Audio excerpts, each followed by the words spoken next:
තෙරුවන් සරණයි ස්වාමින් වහන්සේ මෙහෙණින් වහන්සේ ආදරණීය දරුදැරියනි මූලික පිරිවෙනේ පස්වන ශ්‍රේණියේ විද්‍යාව පාඩම් මාලාවේ දෙවන පාඩම තරංග සහ ඒවායේ ගුණ කියන මාතෘකාව තමයි අප සාකච්ඡා කරමින් ඉන්නේ. මීට පෙර කොටස්වලදී අපි තරංගවල ගුණ රාශියක් සාකච්ඡා කෙරුවා. අපි තරංගයක් කියන්නේ මොකක්ද කියලා කතා කෙරුවා. අවකාශය හරහා කැළඹීමක් ලෙසින් ශක්තිය ගමන් කරන මාර්ගයක් තරංගයක්. තරංගයක තරංග වර්ග මොනවද කියලා කතා කරා, වර්ගීකරණයක් ඉදිරිපත් කෙරුවා. තරංග කොටස් දෙකකට වෙන් කෙරුවා. යාන්ත්‍රික තරංග, විද්‍යුත් චුම්බක තරංග. යාන්ත්‍රික තරංග නැවත වර්ග දෙකකට බෙදුවා. තීර්යක් තරංග, අන්වායාම තරංග කියලා. තීර්යක් තරංග ගැන කතා කෙරුවා. අන්වායාම තරංග ගැන කතා කෙරුවා. තීර්යක් තරංග ඇසුරෙන් තරංගවල පොදු ගුණ තුනක් අපි කතා කෙරුවා. තරංග ආයාමය, විස්තාරය, තරංග සංඛ්‍යාතය, මේ දේවල් අපි දැන් කතා කරලා තියෙනවා. අපි අද එන්න හදන්නේ, මේ කොටසේදී එන්න හදන්නේ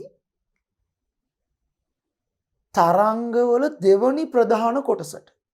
වර්ගීකරණයේ මුල මතක නම් තරංග කොටස් දෙකයි, යාන්ත්‍රික තරංග සහ විද්‍යුත් චුම්බක තරංග. දැන් යාන්ත්‍රික තරංග කතා කෙරුවා, තීර්යක් අන්වායම දෙකම කතා කෙරුවා. ඔන්න මේ කොටසේදී අපි එන්න හදන්නේ විද්‍යුත් චුම්බක තරංග වලට. විද්‍යුත් චුම්බක තරංග. විද්‍යුත් චුම්බක තරංග ගැන තමයි අපි මේ කොටසේ කතා කරන්නේ.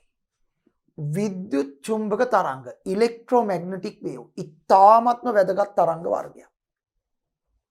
මිනිසා විශාල වශයෙන් ප්‍රයෝජන ගන්නා තරංග ආකාරයක්. නූතන මිනිසා ගාක් භාවිතා කරන තරංග වර්ගයක් තමයි විද්‍යුත් චුම්බක තරංග. මොකද්ද මේ විද්‍යුත් චුම්බක තරංගයක් කියලා කියන්නේ? එකිනෙකට ලම්බක තලවල පිහිටි විද්‍යුත් හා චුම්බක ක්ෂේත්‍ර ඔස්සේ ශක්තිය අවකාශය හරහා ගමන් කරන මාර්ගයක් විද්‍යුත් චුම්බක තරංගයක්. එකිනෙකට ලම්බක තලවල පිහිටි විද්‍යුත් හා චුම්බක ක්ෂේත්‍ර ඔස්සේ ශක්තිය අවකාශය හරහා ගමන් කරන මාර්ගයක් විද්‍යුත් චුම්බක තරංගයක්. එතකොට විද්‍යුත් චුම්බක තරංගයකදී ශක්තිය ගමන් කරන්නේ එකිනෙකට ලම්බක තලවල දෝලණය වන විද්‍යුත් හා චුම්බක ක්ෂේත්‍ර ඔස්සේ. එකිනෙකට ලම්බක තලවල දෝලණය වන විද්‍යුත් හා චුම්බක ක්ෂේත්‍ර ඔස්සේ තමයි ශක්තිය ගමන් කරන්නේ. ඒ කියන්නේ ශක්තිය ගමන් කරවීම සඳහා මූලික වෙන්නේ අර එකිනෙකට ලම්බක තල දෙකක දෝලණය වන විද්‍යුත් හා චුම්බක ක්ෂේත්‍රය. ඒ කියන්නේ ශක්තිය ගමන් කරවීම සඳහා මාධ්‍ය අංශු මෙතනදී මැදිහත් වෙන්නේ නැහැ. ඒ නිසා විද්‍යුත් චුම්බක තරංග ඇතිවීම සඳහා මාධ්‍යක අංශු වල අවශ්‍යතාවයක් නැහැ. මාධ්‍ය අංශු තිබ්බත් එකයි නැතත් එකයි. මාධ්‍ය අංශු තිබ්බත් එකයි නැතත් එකයි. ලම්බක තලවල විද්‍යුත් හා චුම්බක ක්ෂේත්‍ර දෝලණය වෙනවා නම් එතන විද්‍යුත් චුම්බක තරංගයක් හටගන්නවා. ඒ නිසා ඝන, ද්‍රව, වායු වැනි අංශුමය මාධ්‍යයන් තුල කිසිදු මාධ්‍යයක් නොමැති රික්තයක් තුලත් විද්‍යුත් චුම්බක තරංග හටගන්නවා.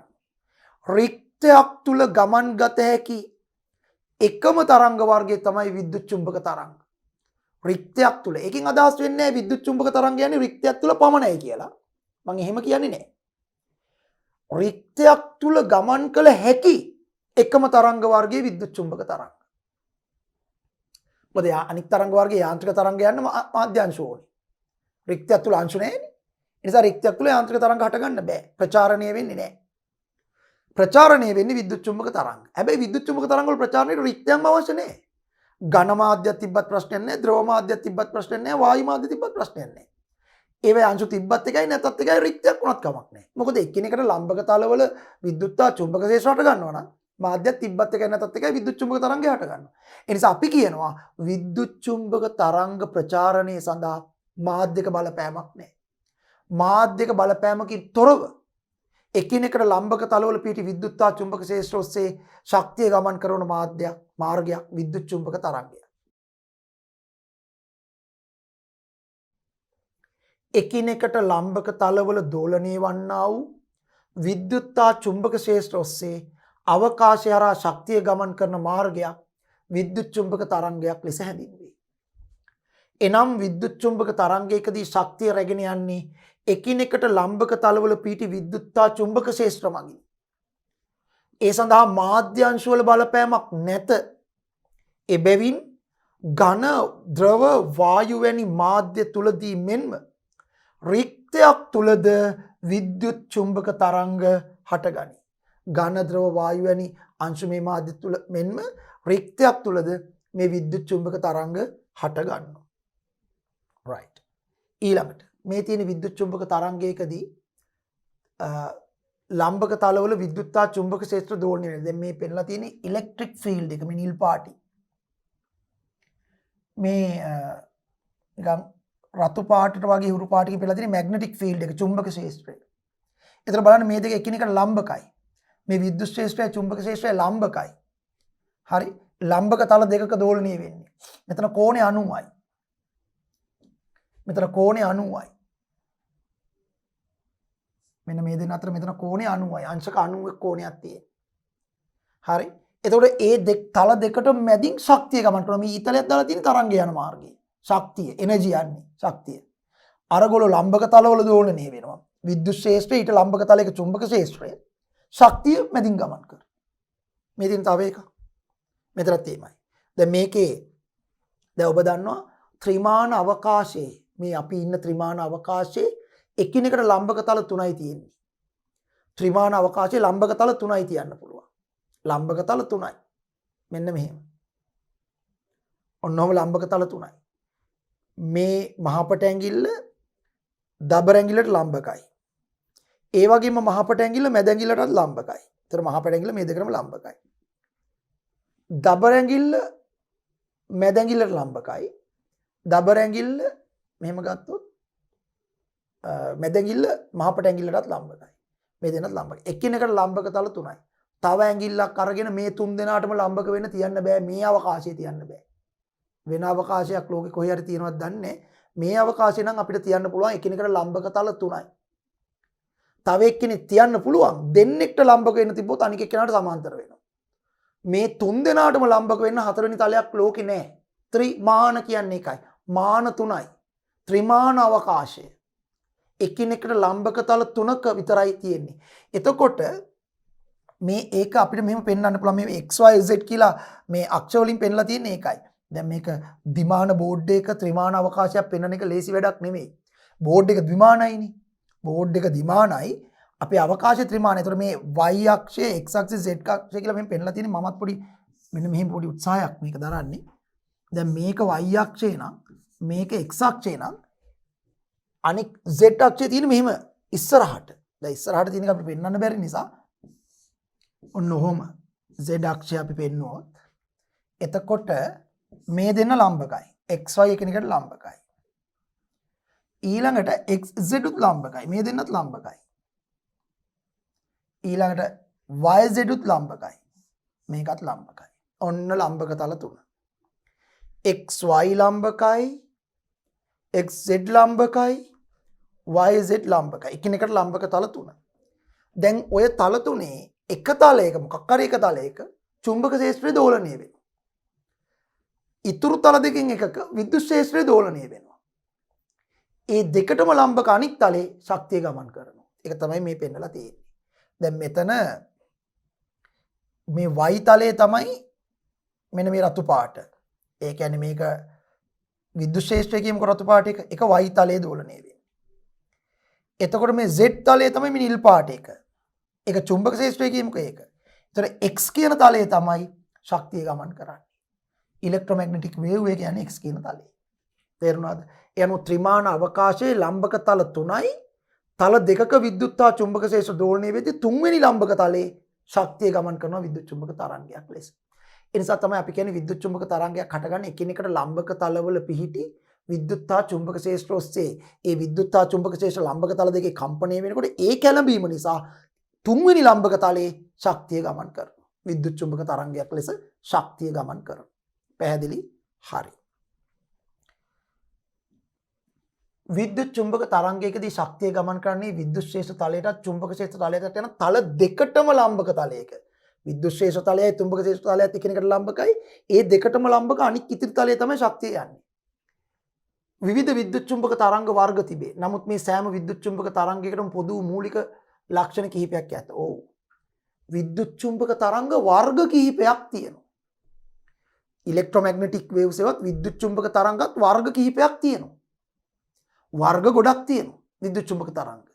හැබැයි සියලුම විද්‍යුත් චුම්බක තරංග වලට පොදු මූලික ගති ලක්ෂණ කිහිපයක් තියෙනවා. සියලුම විද්‍යුත් චුම්බක තරංග වලට පොදු මූලික ගති ලක්ෂණ කිහිපයක් තියෙනවා. ඒ මූලික ගති ලක්ෂණ කිහිපය සියලුම විද්‍යුත් චුම්බක තරංග වර්ග වලට පොදුයි. අපි විවිධ විද්‍යුත් චුම්බක තරංග වර්ග වෙන වෙනම කතා කරන්න කලින් ඔක්කොම විද්‍යුත් චුම්බක තරංග වලට පොදු මූලික ගති ලක්ෂණ ටික කතා කරලා ඉමු. මෙන්න මේවා. පළවෙනි එක සියලුම විද්‍යුත් චුම්බක තරංග රික්තයක් තුලදී සියලුම විද්‍යුත් චුම්බක තරංග රික්තයක් තුලදී 3 ගුණ කිරීම 10 බල 8යි ms ඍණ එකක ප්‍රවේගයෙන් ගමන් කරනවා. ඒ කියන්නේ තත්පරයට මීටර් 300 මිලියනයක වේගයෙන් ගමන් කරනවා. 3 ගුණ කිරීම 10 බල 8යි කියන්නේ 3.8යි.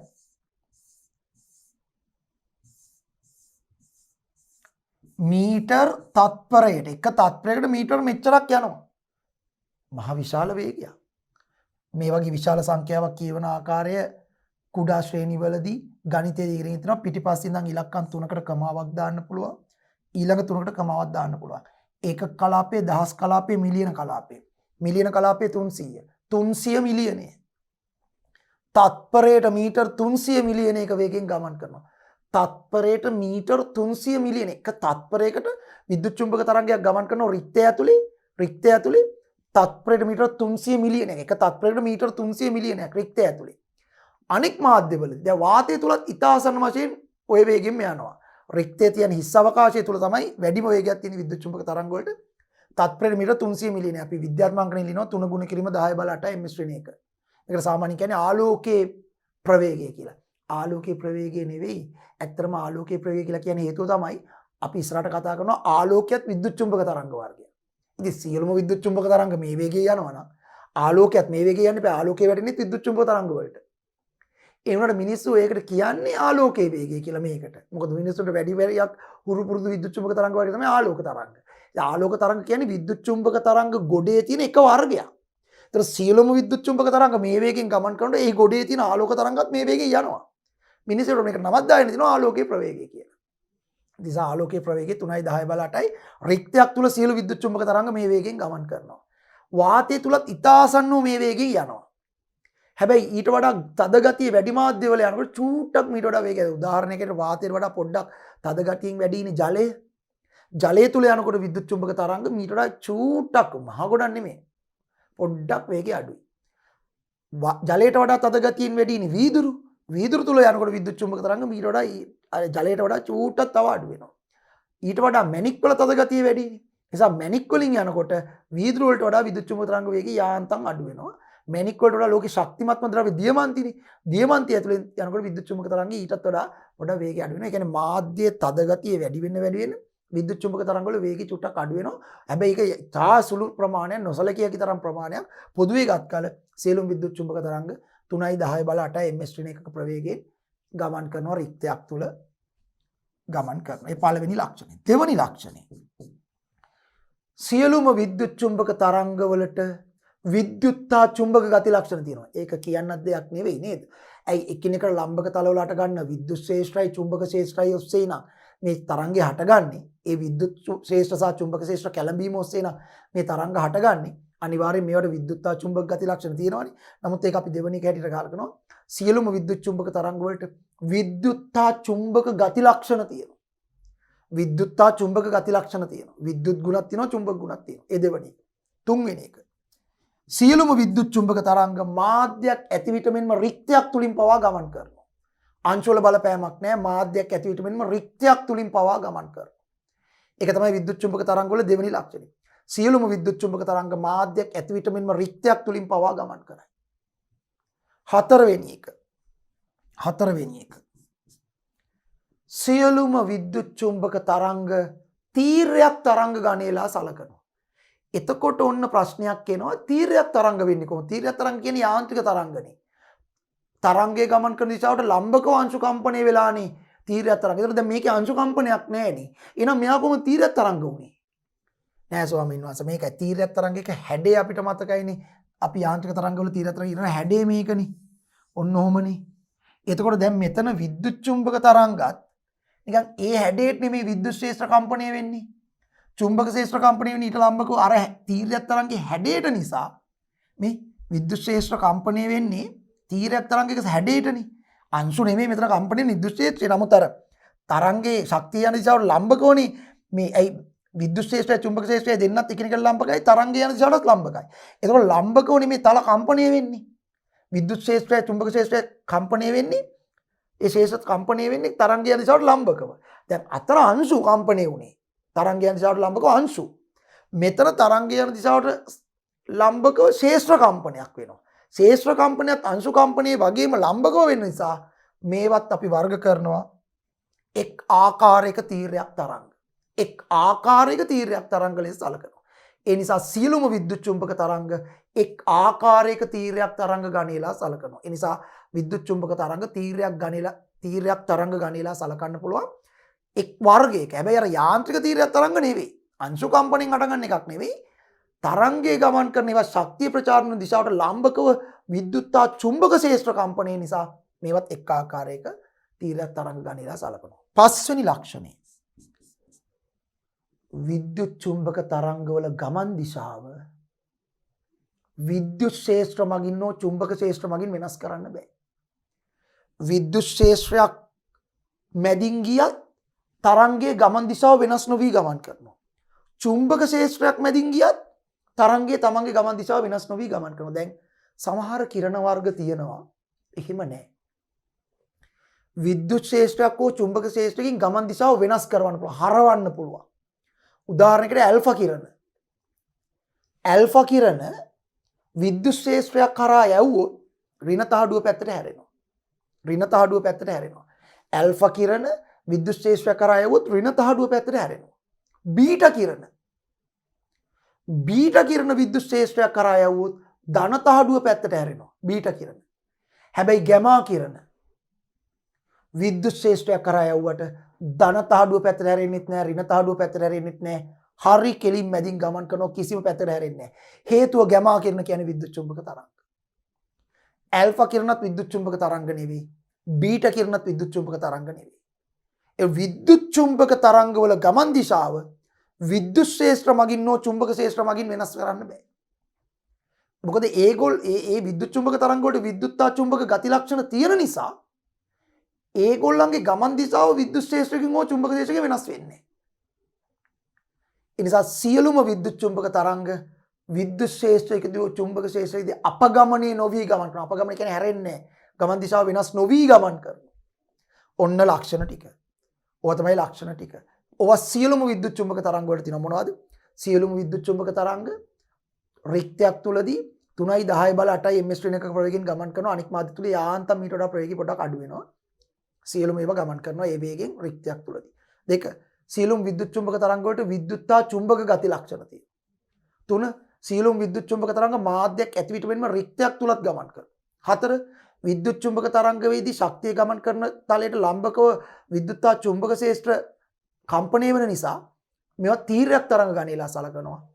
පහ විද්‍යුත් චුම්බක තරංගවල ගමන් දිශාව විද්‍යුත් ක්ෂේත්‍ර මගින් හෝ චුම්බක ක්ෂේත්‍ර මගින් අපගමනයට ලක් කරන්නේ නැහැ.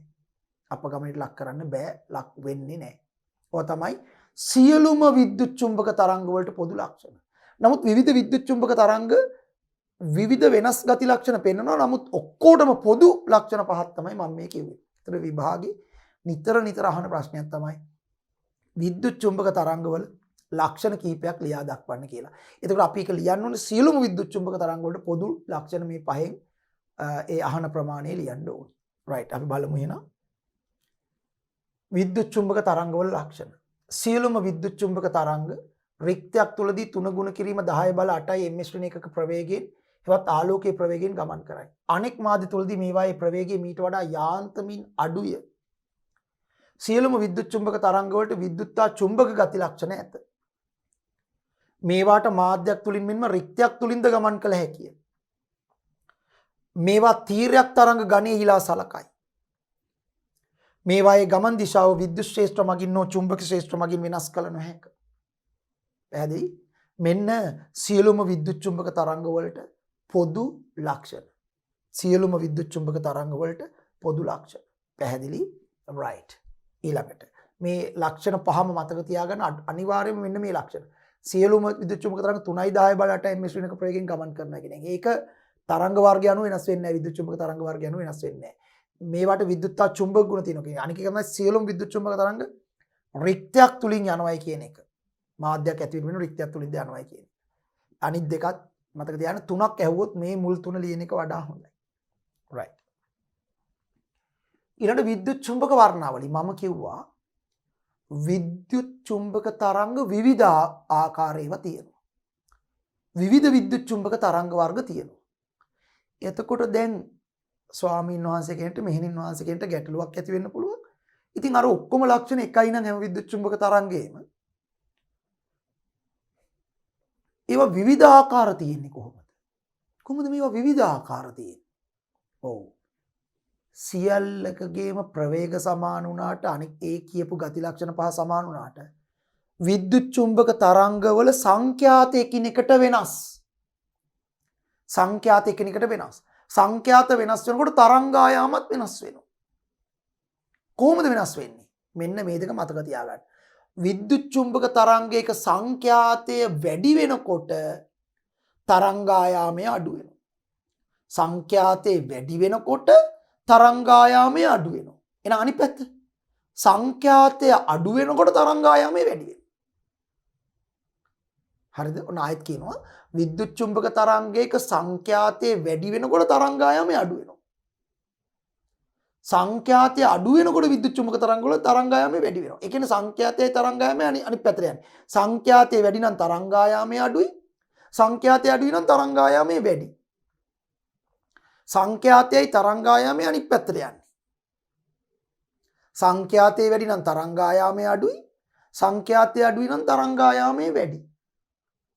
එතකොට මේ සංඛ්‍යාත වෙනස් වීම නිසා හෝ තරංග ආයාම වෙනස් වීම නිසා වෙනස් ගුණ තියෙන විද්‍යුත් චුම්බක තරංග හට ගන්නවා.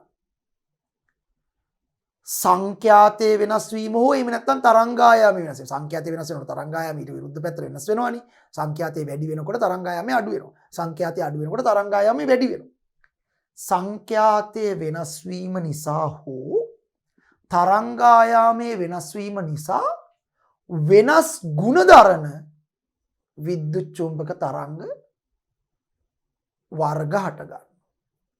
ඒ වෙනස් ගුණ දරන විද්‍යුත් චුම්බක තරංග ඒවායේ ගුණ නිසා අපි විවිධ ප්‍රයෝජන ලබා ගැනීම සඳහා භාවිතා කරනවා. උදාහරණයකට ටිකක් සංඛ්‍යාතයේ වැඩි විද්‍යුත් චුම්බක තරංග වර්ගයක් තමයි X කිරණ. ඒවයේ සංඛ්‍යාතයේ වැඩි තරංග ආයාමයේ චුට්ටක් අඩුයි. සංඛ්‍යාතය වැඩි තරංග ආයාමයේ අඩුයි. අපි ඒවා පාවිච්චි කරන අපේ ශරීර අභ්‍යන්තරයේ අස්ථි බලා ගන්න X කිරණ ඡායාරූප ගන්න. හැබැයි සංඛ්‍යාතය අඩු විද්‍යුත් චුම්බක තරංගයක් තමයි ශුද්ධ තරංග. සංඛ්‍යාතය අඩුයි X කිරණ වලට වඩා. ඒ කියන්නේ තරංග ආයාමය වැඩි. ශුද්ධ තරංග වල X කිරණ වලට සංඛ්‍යාතය අඩුයි තරංග ආයාමය වැඩි. ඒ නිසා ශුද්ධ තරංග වලින් ශරීර අභ්‍යන්තරයේ අස්ථි බලන්න බෑ. ශුද්ධ තරංග වලට පුළුවන් ජලාණු රත් කරන්න, ජලය රත් කරන්න. ඒ නිසා ආහාර පිසින උදුන් නිෂ්පාදනය මයික්‍රෝවේව් oven, මයික්‍රෝවේව් කියන්නේ ශුද්ධ තරංග. මයික්‍රෝවේව් oven හදන ශුද්ධ තරංග පාවිච්චි කරනවා. රේඩාර් පද්ධති වලට ශුද්ධ තරංග පාවිච්චි කරනවා. රේඩාර් පද්ධති, රේඩාර් සිස්ටම් ඒවට පාවිච්චි කරනවා. අර බලන්න. එතකොට X කිරණ වලට මේ දෙකම විද්‍යුත් චුම්බක තරංග. දෙකටම අර කියපු ගුණ පහම තියෙනවා. හැබැයි X කිරණ වලට වඩා ශුද්ධ තරංග වල සංඛ්‍යාතය අඩුයි, තරංග ආයාමය වැඩි. සංඛ්‍යාතය අඩු වෙනකොට තරංග ආයාමය වැඩි වෙනකොට X කිරණ වලට වඩා වෙනස් ගුණ ශුද්ධ තරංග වලට හට ගන්නවා. ඒ නිසා X කිරණ එක ප්‍රයෝජන වර්ගයකටත් ශුද්ධ තරංග තවත් ප්‍රයෝජන වර්ගයකටත් අපි භාවිතා කරනවා. මේ විදිහට ওই දෙක විතරක් නෙමෙයි විවිධ සංඛ්‍යාත සහ විවිධ තරංග ආයාමය සහිත විද්‍යුත් චුම්බක තරංගවල ගුණ විවිධයි. ඒ නිසා ඒ ගුණ පදනම් කරගෙන අපි ඒවා විවිධ ප්‍රයෝජන ලබා ගැනීමට පාවිච්චි කරනවා. ඒ පාවිච්චි කරන නිසා අපි ඒවට එක එක නම් දීලා තියෙනවා. එක එක සංඛ්‍යාතවල එක එක තරංගායාම වල විද්‍යුත් චුම්බක තරංග වලට එක එක නම් දීලා තියෙනවා. පාරජම්බුල කිරණ, X කිරණ, අදෝරක්ත කිරණ, ශුද්ධ තරංග, ගුවන් විදුලි තරංග, දෘශ්‍ය ආලෝකේ මේ ආදී වශයෙන් ඒවායේ මේ විවිධ ගුණ හේතු කොටගෙන විවිධ නම් වලින් හඳුන්වලා තියෙන නිසා දැන් නම් වලින් හඳුන්වන්නේ සංඛ්‍යාත වෙනස සහ තරංගායාම වෙනස නිසානේ. වෙනස නිසානේ තරංගායාමේ සහ සංඛ්‍යාතයේ වෙනස නිසා විවිධ ගුණ තියෙනවා. ඒ නිසා අපි ඒවා විවිධ ප්‍රයෝජන වලට පාවිච්චි කරනවා. ඒ නිසා අපි ඒවා ඒ ගන්න ප්‍රයෝජන අනුව නම් කරලා තිනවා. X කිරණ පාරජම්බුල කිරණ. එහෙමනේ. X කිරණ නම් කරලා තිනවා. පාරජම්බුල කිරණ, අදෝරක්ත කිරණ, ශුද්ධ තරංග මේ විදිහට නම් කරලා තියෙනවා. මේ විවිධ විද්‍යුත් චුම්බක තරංග වර්ග ඒවායේ සංඛ්‍යාතයේ අනුපිළිවෙලට හෝ එහෙම නැත්නම් තරංග ආයාමයේ අනුපිළිවෙලට දෙකෙන් එකක්. මොකද අපි දන්නවනේ සංඛ්‍යාතයේ අනුපිළිවෙලට පෙළ ගැස්සනවා කියන්නේ අනික් පැත්තට තරංග ආයාමයේ අනුපිළිවෙලට පෙළ ගැස්සුවයි කියන එකනේ. දැන් උදාහරණයකට මෙහෙම හිතන්නකෝ ස්වාමීන් වහන්සේ. දැන් අපි හිතමු සංඛ්‍යාතයේ වැඩි එකේ ඉඳන් අඩු වෙන පිළිවෙලට පෙළ ගැස්සුවා. සංඛ්‍යාතයේ වැඩි විද්‍යුත් චුම්බක තරංගය ඉඳන් අඩු වෙන පිළිවෙලට පෙළ ගැස්සුවයි කියන්නේ සංඛ්‍යාතයේ අඩු වෙන තරංගායාමය වැඩි වෙනවනේ. ඒ කියන්නේ අපි මේ නොදැනුවත්ව පෙළ ගස්සා තියෙන තරංගායාමයේ අඩු එකේ ඉඳන් වැඩි එකට. ඇයි? සංඛ්‍යාතයේ වැඩි කියන්නේ එතන තරංගායාමයේ අඩුයි. සංඛ්‍යාතයේ අඩු වෙනවයි කියන්නේ තරංගායාමයේ වැඩි වෙනවා. ඒතකොට සංඛ්‍යාතයේ අඩු වෙන පිළිවෙලට පෙළ ගැස්සුවයි කියන්නේ තරංගායාමයේ වැඩි වෙන පිළිවෙලට පෙළ ගැස්සුවා. ඒක නිසා මේක ඕන විදිහට පෙළ ගස්ස ගන්න පුළුවන්. සංඛ්‍යාතයේ අඩු වෙන පිළිවෙලට පෙළ ගස්සන්න පුළුවන්. එතකොට තරංගායාමයේ වැඩි වෙන පිළිවෙලට තමයි ඒ කියන්නේ වෙන විදිහකින් කියනවා පෙළ ගස්සා තියෙන්නේ. අනිත් පැත්තට පෙළ ගස්සන්න පුළුවන්. සංඛ්‍යාතයේ වැඩි වෙන පිළිවෙලට පෙළ ගස්සන්න පුළුවන්. සංඛ්‍යාතයේ වැඩි වෙනවයි කියන්නේ ඒ කියන්නේ තරංගායාමයේ අඩු වෙන පිළිවෙලට. තරංගායාමයේ අඩු වෙන පිළිවෙලට. සංඛ්‍යාතයේ වැඩි වෙන පිළිවෙලට පෙළ ගස්සන්න පුළුවන් විද්‍යුත් චුම්බක තරංග. සංඛ්‍යාතයේ වැඩි වෙන පිළිවෙල කියන්නේ තරංගායාමයේ අඩු වෙන පිළිවෙලට පෙළ ගස්සන්න පුළුවන්. එතකොට අපිට පුළුවන් මේ ක්‍රම දෙකෙන් ඕන ක්‍රමයකට පෙළ ගස්සන්න. දැන් පොතේ පෙළ ගස්වලා තියෙන්නේ සංඛ්‍යාතය වැඩි වෙන පිළිවෙලට. ඒ කියන්නේ තරංගායාමයේ අඩු වෙන පිළිවෙලට. ඒක පොතේ තියෙන නිසා පොත බලලා ඒක තේරුම් ගන්න පුළුවන්. සංඛ්‍යාතය අඩු එකේ ඉඳන් සංඛ්‍යාතයේ වැඩි වෙන පිළිවෙලට විද්‍යුත් චුම්බක තරංග ටික පෙළ ගස්සලා තියෙනවා. සංඛ්‍යාතයේ වැඩි වෙනවයි කියන්නේ තරංගායාමයේ අඩු වෙන පිළිවෙලට. මම ඒකම ලියනවා අනිත් පැත්තට. සංඛ්‍යාතයේ වැඩි එකේ ඉඳන් අඩු එකට. සංඛ්‍යාතයේ අඩු වෙනවයි කියන්නේ තරංගායාමයේ වැඩි වෙන පිළිවෙලට පෙළ ගැස්සුවොත් අපිට එතකොට ලැබෙනවා තරංග ශ්‍රේණිය. විද්‍යුත් චුම්බක තරංග ඒවායේ සංඛ්‍යාතයේ අනුපිළිවෙලට හෝ තරංගායාමයේ අනුපිළිවෙලට පෙළ ගැස්සුවම ලැබෙන තරංග ශ්‍රේණියට අපි කියනවා විද්‍යුත් චුම්බක වර්ණාවලිය. Electromagnetic spectrum. විද්‍යුත් චුම්බක වර්ණාවලිය. විවිධ විද්‍යුත් චුම්බක තරංග වර්ග ඒවායේ සංඛ්‍යාතයේ අනුපිළිවෙලට හෝ තරංගායාමයේ අනුපිළිවෙලට පෙළ ගැස්වීමෙන් ලැබෙන විද්‍යුත් චුම්බක තරංග ශ්‍රේණිය අපි හඳුන්වනවා විද්‍යුත් චුම්බක වර්ණාවලිය. ඉලෙක්ට්‍රෝමැග්නටික් ස්පෙක්ට්‍රම් එක. එතකොට විද්‍යුත් චුම්බක වර්ණාවලිය හදලා තියෙන්නේ කොහොමද? විද්‍යුත් චුම්බක තරංග ඒවායේ සංඛ්‍යාතයේ අනුපිළිවෙලට හෝ තරංගායාමයේ අනුපිළිවෙලට පෙළ ගානට පෙළ ගස්සුවම ලැබෙන විද්‍යුත් චුම්බක තරංග ශ්‍රේණියට කියනවා විද්‍යුත් චුම්බක වර්ණාවලිය. එතකොට විද්‍යුත් චුම්බක වර්ණාවලිය මම මේ අඳින්න හදන්නේ විද්‍යුත් චුම්බක වර්ණාවලිය මම මේ අඳින්න හදන්නේ සංඛ්‍යාතයේ වැඩි එකේ ඉඳන් අඩු වෙන පිළිවෙලට මෙන්න. සංඛ්‍යාතයේ වැඩි එකේ ඉඳන් අඩු වෙන පිළිවෙලට. විද්‍යුත් චුම්බක වර්ණාවලිය මම අඳින්න හදන්නේ. සංඛ්‍යාතයේ වැඩි එකේ ඉඳන් අඩු වෙන පිළිවෙලට. සංඛ්‍යාතයේ වැඩි එකේ ඉඳන් අඩු වෙන පිළිවෙලට කියන්නේ තරංගායාම අඩු එකේ ඉඳන් වැඩි වෙන පිළිවෙලට මම මේ අඳින්නේ. දෙකම පුරුදු වුණාම නේද පොතේ තියෙන්නේ තරංගායාම වැඩි එකේ ඉඳන් අඩු වෙන පිළිවෙලට. ඒ කියන්නේ සංඛ්‍යාතයේ වැඩි වෙන පිළිවෙලට. මම අඳින්නේ සංඛ්‍යාතයේ වැඩි එකේ ඉඳන් අඩු වෙන පිළිවෙලට. කියන්නේ තරංගායාමයේ අඩු එකේ ඉඳන් වැඩි වෙන පිළිවෙලට. අනික් පැත්තට ඒ කියන්නේ. හරි ඒ කොහොමෙන්දත් ප්‍රශ්නයක් නැහැ. දැන් මම මේක එහෙම කරන්න පුරුදු වෙන්න. එතකොට කොයි පැත්තට වුණත් අවබෝධය තියෙනවානේ. right. මෙන්න විද්‍යුත් චුම්බක තරංග. සංඛ්‍යාතයේ වැඩිම විද්‍යුත් චුම්බක තරංග වර්ගයට අපි කියන්නේ අන්තරීක්ෂ කිරණ. මොනවද? අන්තරීක්ෂ කිරණ කියලායි මේවට කියන්නේ. අන්තරීක්ෂ කිරණ. අන්තරීක්ෂ කිරණ. ඉංග්‍රීසියෙන් කියනවා කොස්මික් රේස්. අන්තරීක්ෂ කිරණ. අන්තරීක්ෂ කිරණ. කොස්මික් කිරණ. අන්තරීක්ෂ කිරණ. අපි පොඩ්ඩක් මේක මෙහෙට අරගෙන ඊළඟට අපි කරමු නේද? එතකොට පහසුවෙන් අන්තරීක්ෂ කිරණ. මෙන්න අන්තරීක්ෂ කිරණ. මේක තමයි සංඛ්‍යාතයේ වැඩිම කිරණ. මේ අන්තරීක්ෂ කිරණ අභ්‍යවකාශය හරහා ගමන් කරනවා.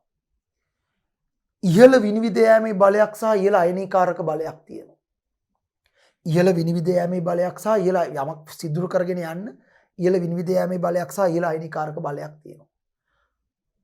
ග්‍රහ ලෝක අතර සංනිවේදන කටයුතු කරන්න අන්තරීක්ෂ කිරණ භාවිතා කරනවා. ග්‍රහ ලෝක අතර සංනිවේදන කටයුතු කරන්න. මේ අන්තරීක්ෂ කිරණ අභ්‍යවකාශය හරහා ගමන් කරනවා.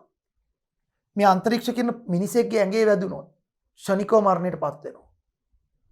මේ අන්තරීක්ෂ කිරණ පුද්ගලයාගේ ශරීරයේ වැදුනොත් ෂණිකව මොකද ශරීරය හරහා විනිවිද යනවා මරණයට පත් වෙනවා. ඒ නිසා තමයි අභ්‍යවකාශයට ගමන් කරන ගගනගාමී මේ අන්තරීක්ෂ කිරණ වලින් ආරක්ෂා වෙන්න විශේෂ ඇඳුමක් අඳින්නේ. අර විශේෂයේ ගගනගාමීන්ගේ ඇඳුම. ඒ විශේෂ ආවරණ ඇඳුමේ එක ප්‍රයෝජනයක් තමයි අභ්‍යවකාශය හරහා යන අන්තරීක්ෂ කිරණ වලින් ආරක්ෂා වීම. මොකද ඒ අභ්‍යවකාශය හරහා යන අන්තරීක්ෂ කිරණ කෙලින්ම ඒ පුද්ගලයාට වැදුනොත් මරණයට පත් වෙනවා. ඒ නිසා අර ඇඳුමෙන්ට පුළුවන් ඒ කිරණ ඇතුළට එන එක වළක්වන්න. එතකොට දැන් ගැටලුවක් තියෙනවා. ඒ කියන්නේ අභ්‍යවකාශය හරහා යනවා නම් අපිට එන්නේ නැත්තේ ඇයි? පෘථුවියේ වටා තියෙන වායුගෝලයේ ඇතුළට අන්තරීක්ෂ කිරණ ආපු ගමන් අන්තරීක්ෂ කිරණ වායු අංශ වල වැදීගෙන එනකොට ප්‍රකෘති බලය හීන වෙලා විනාශ වෙනවා. මොකද අපේ පෘථිවි පෘෂ්ඨයේ ඉඳලා මේ පොළොවේ ඉඳලා කිලෝමීටර් 700ක් විතර උඩට යනකම් වායුගෝලය තියෙනවා. ওই වායුගෝලය හරහා එපේ අන්තරීක්ෂ කිරණ පෘථිවියට එන්නේ. ඒ ටිකේ එනකොට වායු අංශුන්ගේ වැදිලා වෙලා අන්තරීක්ෂ කිරණ වල ප්‍රකෘති බලය හීන වෙනවා. බලන්න ඒතකොට ඒක අපේ වායුගෝලයේ තියෙන ලොකු වාසියක්. වායුගෝලයක් අපිට නොතිබුණා නම් අන්තරීක්ෂ කිරණ වැදලා අපි මරණයට පත් වෙනවා. ජීවීන් හට ගන්න බැරි එක හේතුවක් ඒක. නමුත් වායුගෝලයේ අන්තරීක්ෂ මේ වායුගෝලය තියෙන නිසා වායුගෝලය ආලා එනකොට අන්තරීක්ෂ කිරණ වල ප්‍රකෘති බලය හීන වෙනවා. ඒ නිසා අපිට 아무තෙන් විශේෂ ඇඳුම් අඳින්න ඕනේ නැහැ. පෘථිවිය මත ඉන්න අපිට අන්තරීක්ෂ කිරණ අපි දක්වා එන්නේ නැහැ. ඉහළම විනිවිද යෑමේ බලයක් සහ අයනීකාරක බලයක් ඇති කිරණ වර්ගයේ වැඩිම සංඛ්‍යාතයක් තියෙන අන්තරීක්ෂ කිරණ වලට. වැඩිම සංඛ්‍යාතය අනුව අඩුම තරංග ආයාමයක් තියෙන අන්තරීක්ෂ කිරණ වලට. වැඩිම සංඛ්‍යාතය කියන්නේ අඩුම තරංග ආයාමයේ අන්තරීක්ෂ කිරණ. අන්තරීක්ෂ කිරණ වලට වඩා සංඛ්‍යාතය අඩුයි ගැමා කිරණ. ගැමා කිරණ. ඒකට අපි කියනවා ගැමා කිරණ. ගැමා කිරණ. ගැමා කිරණ අන්තරීක්ෂ කිරණ වලට වඩා සංඛ්‍යාතය අඩුයි. ඒ කියන්නේ තරංගායාමය මීට වඩා පොඩ්ඩක් වැඩි. සංඛ්‍යාතය අඩු වෙන තරංගායාමය වැඩි වෙනවනේ. හරි තරංගායාමය පොඩ්ඩක් වැඩි. ගැමා කිරණ. ගැමා කිරණ වලටත් ඉහළ විනිවිද යාමේ හැකියාවක් තියෙනවා. මේ තරම්ම නැතුණත් ඉහළ විනිවිද යාමේ හැකියාවක් මීටරයක් ඝනකම කොන්ක්‍රීට් එකක් කරා ගමන් කරන්න පුළුවන් ගැමා කිරණ වලට. මීටරයක් ඝනකම කොන්ක්‍රීට් එකක් විනිවිද යන්න පුළුවන්. තුනී ලෝහ තාඩු තුලින් යන්න පුළුවන්. සමහර කාලේ තුනී ලෝහ තාඩු කපන්න ගැමා කිරණ පාවිච්චි කරනවා. කපාගෙන යනවා ලෝහ තාඩු. ඝනකම් කඩදාසි තුලින් යනවා ගැමා කිරණ. සංඛ්‍යාතයට අනුව දෙවණියට විද්‍යුත් චුම්බක වර්ණාවලියේ ඉන්නේ ගැමා කිරණ. අන්තරීක්ෂ කිරණ වල සංඛ්‍යාතය චුට්ටක් අඩුයි, තරංගාමි චුට්ටක් වැඩි. ඊට වඩා සංඛ්‍යාතයෙන් අඩුයි X කිරණ. X කිරණ. X කිරණ. අපි වෙනම කතා කරමු. X කිරණ ගැමා කිරණ වලට වඩා සංඛ්‍යාතයෙන් අඩුයි, තරංගායාමි චුට්ටක් වැඩි. X කිරණ.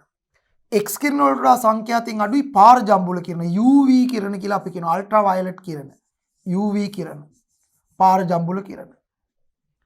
පාරජම්බුල කිරණ. පාරජම්බුල කිරණ වලට වඩා සංඛ්‍යාතයෙන් අඩුයි දම් වර්ණය. මම කියන්නේ ආලෝකයේ විද්‍යුත් චුම්බක තරංග කියලා. ආලෝක වර්ණ හතක් තියෙනවා. දම්, ඉන්ඩිගෝ, නිල්, කොළ, කහ, තැඹිලි, රතු. මේ වර්ණ හතම විද්‍යුත් චුම්බක තරංග වර්ග. එතකොට දම් වර්ණය තමයි ආලෝක තරංගවල සංඛ්‍යාතය වැඩි මේක. ඒක පාරජම්බුල කිරණ වලට සංඛ්‍යාතයෙන් අඩුයි. පාරජම්බුල කිරණේවත් අල්ට්‍රා වයලට් වලට සංඛ්‍යාතයෙන් අඩුයි දම් වර්ණය.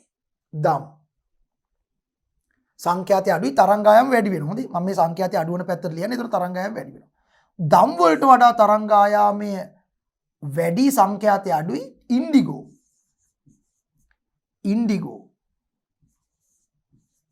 ඉන්ඩිගෝ කියන්නේ දම් සහ නිල් අතරමැද වර්ණයක්. එකත් ආලෝක තරංග වර්ගයක්. ඇහැට පේන ඉන්ඩිගෝ දමුයි නිලුයි අතරමැද වර්ග ඉන්ඩිගෝ. ඉන්ඩිගෝ වලට වඩා සංඛ්‍යාතයෙන් අඩුයි නිල්. නිල් වලට වඩා සංඛ්‍යාතයෙන් අඩුයි කොළ. ඒ කියන්නේ තරංගායම වැඩි වෙනවා. කොළ වලට වඩා වැඩි කහ. තරංගායම වැඩි සංඛ්‍යාතය අඩුයි. කහ වලට වඩා සංඛ්‍යාතය අඩුයි තැඹිලි. තැඹිලි වලට වඩා අඩුයි රතු. ඊළඟට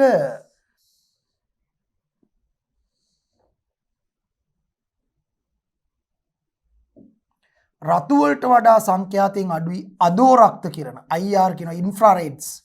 IR අදෝරක්ත කිරණ රතු වලට වඩා සංඛ්‍යාතයෙන් අඩුයි තරංගායාමයේ වැඩි.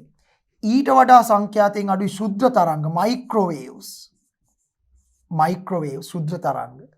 ශුද්ධ තරංග වලට වඩා සංඛ්‍යාතයෙන් අඩුයි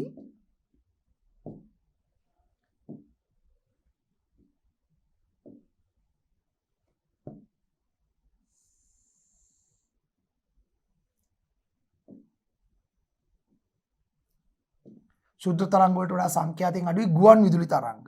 ගුවන් විදුලි තරංග වල තියෙනවා ඉස්සලම තියෙන්නේ UHF. UHF ultra high frequency. ultra high frequency UHF. ඊළඟට තියෙනවා VHF. very high frequency. ඊළඟට තියෙනවා SW short wave කෙටි තරංග. ඊළඟට තියෙනවා MW medium wave මධ්‍යම තරංග. ඊළඟට තියෙනවා LW කෙටි දිගු තරංග. ඒතර මේ තමයි පොදුවේ මේ ටික ඔක්කොටම කියන්නේ අපි ගුවන් විදුලි තරංග. ගුවන් විදුලි තරංග. හරි ගුවන් විදුලි තරංග. මේ සමස්තයේ විද්‍යුත් චුම්බක වර්ණාවලිය. අන්තරීක්ෂ කිරණ වලට වඩා ගැමා කිරණ සංඛ්‍යාතයට මම මෙලේ තියෙන සංඛ්‍යාතය අඩු වෙන පැත්තට. සංඛ්‍යාතය අඩු වේ. සංඛ්‍යාතය අඩු වේ යනු වෙන විදිහකින් කියනවා තරංග ආයාමය වැඩි වේ. තරංග ආයාමය වැඩි වේ. තරංග ආයාමය වැඩි වෙන පැත්තටයි ලියලා තියෙන්නේ. සංඛ්‍යාතය අඩු වෙනවා තරංග ආයාමය වැඩි වෙනවා. අන්තරීක්ෂ කිරණ වල සංඛ්‍යාතය අඩුයි ගැමා කිරණ ඊට වඩා අඩුයි X කිරණ පාරජම්බුල කිරණ දම් ඉන්ඩිගෝ නිල් කොළ කහ තැඹිලි රතු අදෝරක්ත ශුද්ධ තරංග UHF VHF SW MW LW. මේ UHF වලින් නම් LW වලට යනකම් ගුවන් විදුලි තරංග. මෙන්න මේ ටික මේ දම් පාටේ ඉඳන් රතු පාටට වෙනකන් තියෙන ටික අපේ ඇහැට පේනවා. ඒ නිසා මේකට කියනවා දෘශ්‍ය වර්ණාවලිය. දෘශ්‍ය වර්ණාවලිය visible spectrum. දෘශ්‍ය වර්ණාවලිය. visible spectrum. මොකද මේ visible spectrum එකට අයිති වෙන්නේ? දම් ඉන්ඩිගෝ නිල් කොළ කහ තැඹිලි රතු. අපි කියන්නේ ආලෝකයේ පාට 7යි කියලා. දම් ඉන්ඩිගෝ නිල් කොළ කහ තැඹිලි රතු මේ දම් සංඛ්‍යාතය වැඩි ඊට වඩා ඉන්ඩිගෝ අඩි ඊට වඩා නිල් කොළ කහ තැඹිලි රතු අඩුයි තරංගායම වැඩි. සූර්යයාගෙන් මේ පාට 7ම මේ ආලෝක පාට 7ටම අමතරව මේකත් හම්බ වෙනවා 7ම හම්බ වෙනවා. ඊට අමතරව සූර්යයාගෙන් අපිට ලැබෙනවා මේ පැත්තෙන් පාරජම්බුල කිරණ. හැබැයි අපේ ඇස් වලට පේන්නේ නැහැ. මොකද අපේ ඇස් වලට සංවේදී මේ ටික විතරයි. දම් සිට රතු දක්වා මේ සංඛ්‍යාත පරාසය විතරයි අපේ ඇස් වලට සංවේදී. ඒ නිසා මේවට ආලෝකය කියන්නේ. අනික් මේ දෙපැත්තේ තියෙන එකක්වත් ඇස් වලට සංවේදී නැහැ. සූර්යයාගෙන් අපිට තව මීට අමතරව මේ 7ට අමතරව මෙන්න මේ පාරජම්බුල කිරණ හම්බ වෙනවා සූර්යයාගෙන්. නමුත් ඒක අපේ ඇස් වලට සංවේදී නිසා පේන්නේ නැහැ. රතු වලට එහා තියෙන අදෝරක්තත් හම්බ වෙනවා. අදෝ කියන්නේ අඩු. රතු වලට වඩා අඩු සංඛ්‍යාතය තියෙන නිසා අදෝරක්ත ඉන්ෆ්‍රාරෙඩ්ස් අදෝරක්ත. එතකොට මේ පාට 7යි මෙහෙන් අදෝරක්තයි මේ පාරජම්බුලයි මේ සෙට් එකම හම්බ වෙනවා. ඒ නිසා අපි මේ ටිකට කියනවා සූර්ය වර්ණාවලිය. මේ ටික සූර්ය වර්ණාවලිය. Solar spectrum. සූර්ය වර්ණාවලිය. සූර්ය වර්ණාවලිය වා සෝලාර් ස්පෙක්ට්‍රම් එක තමයි මේ.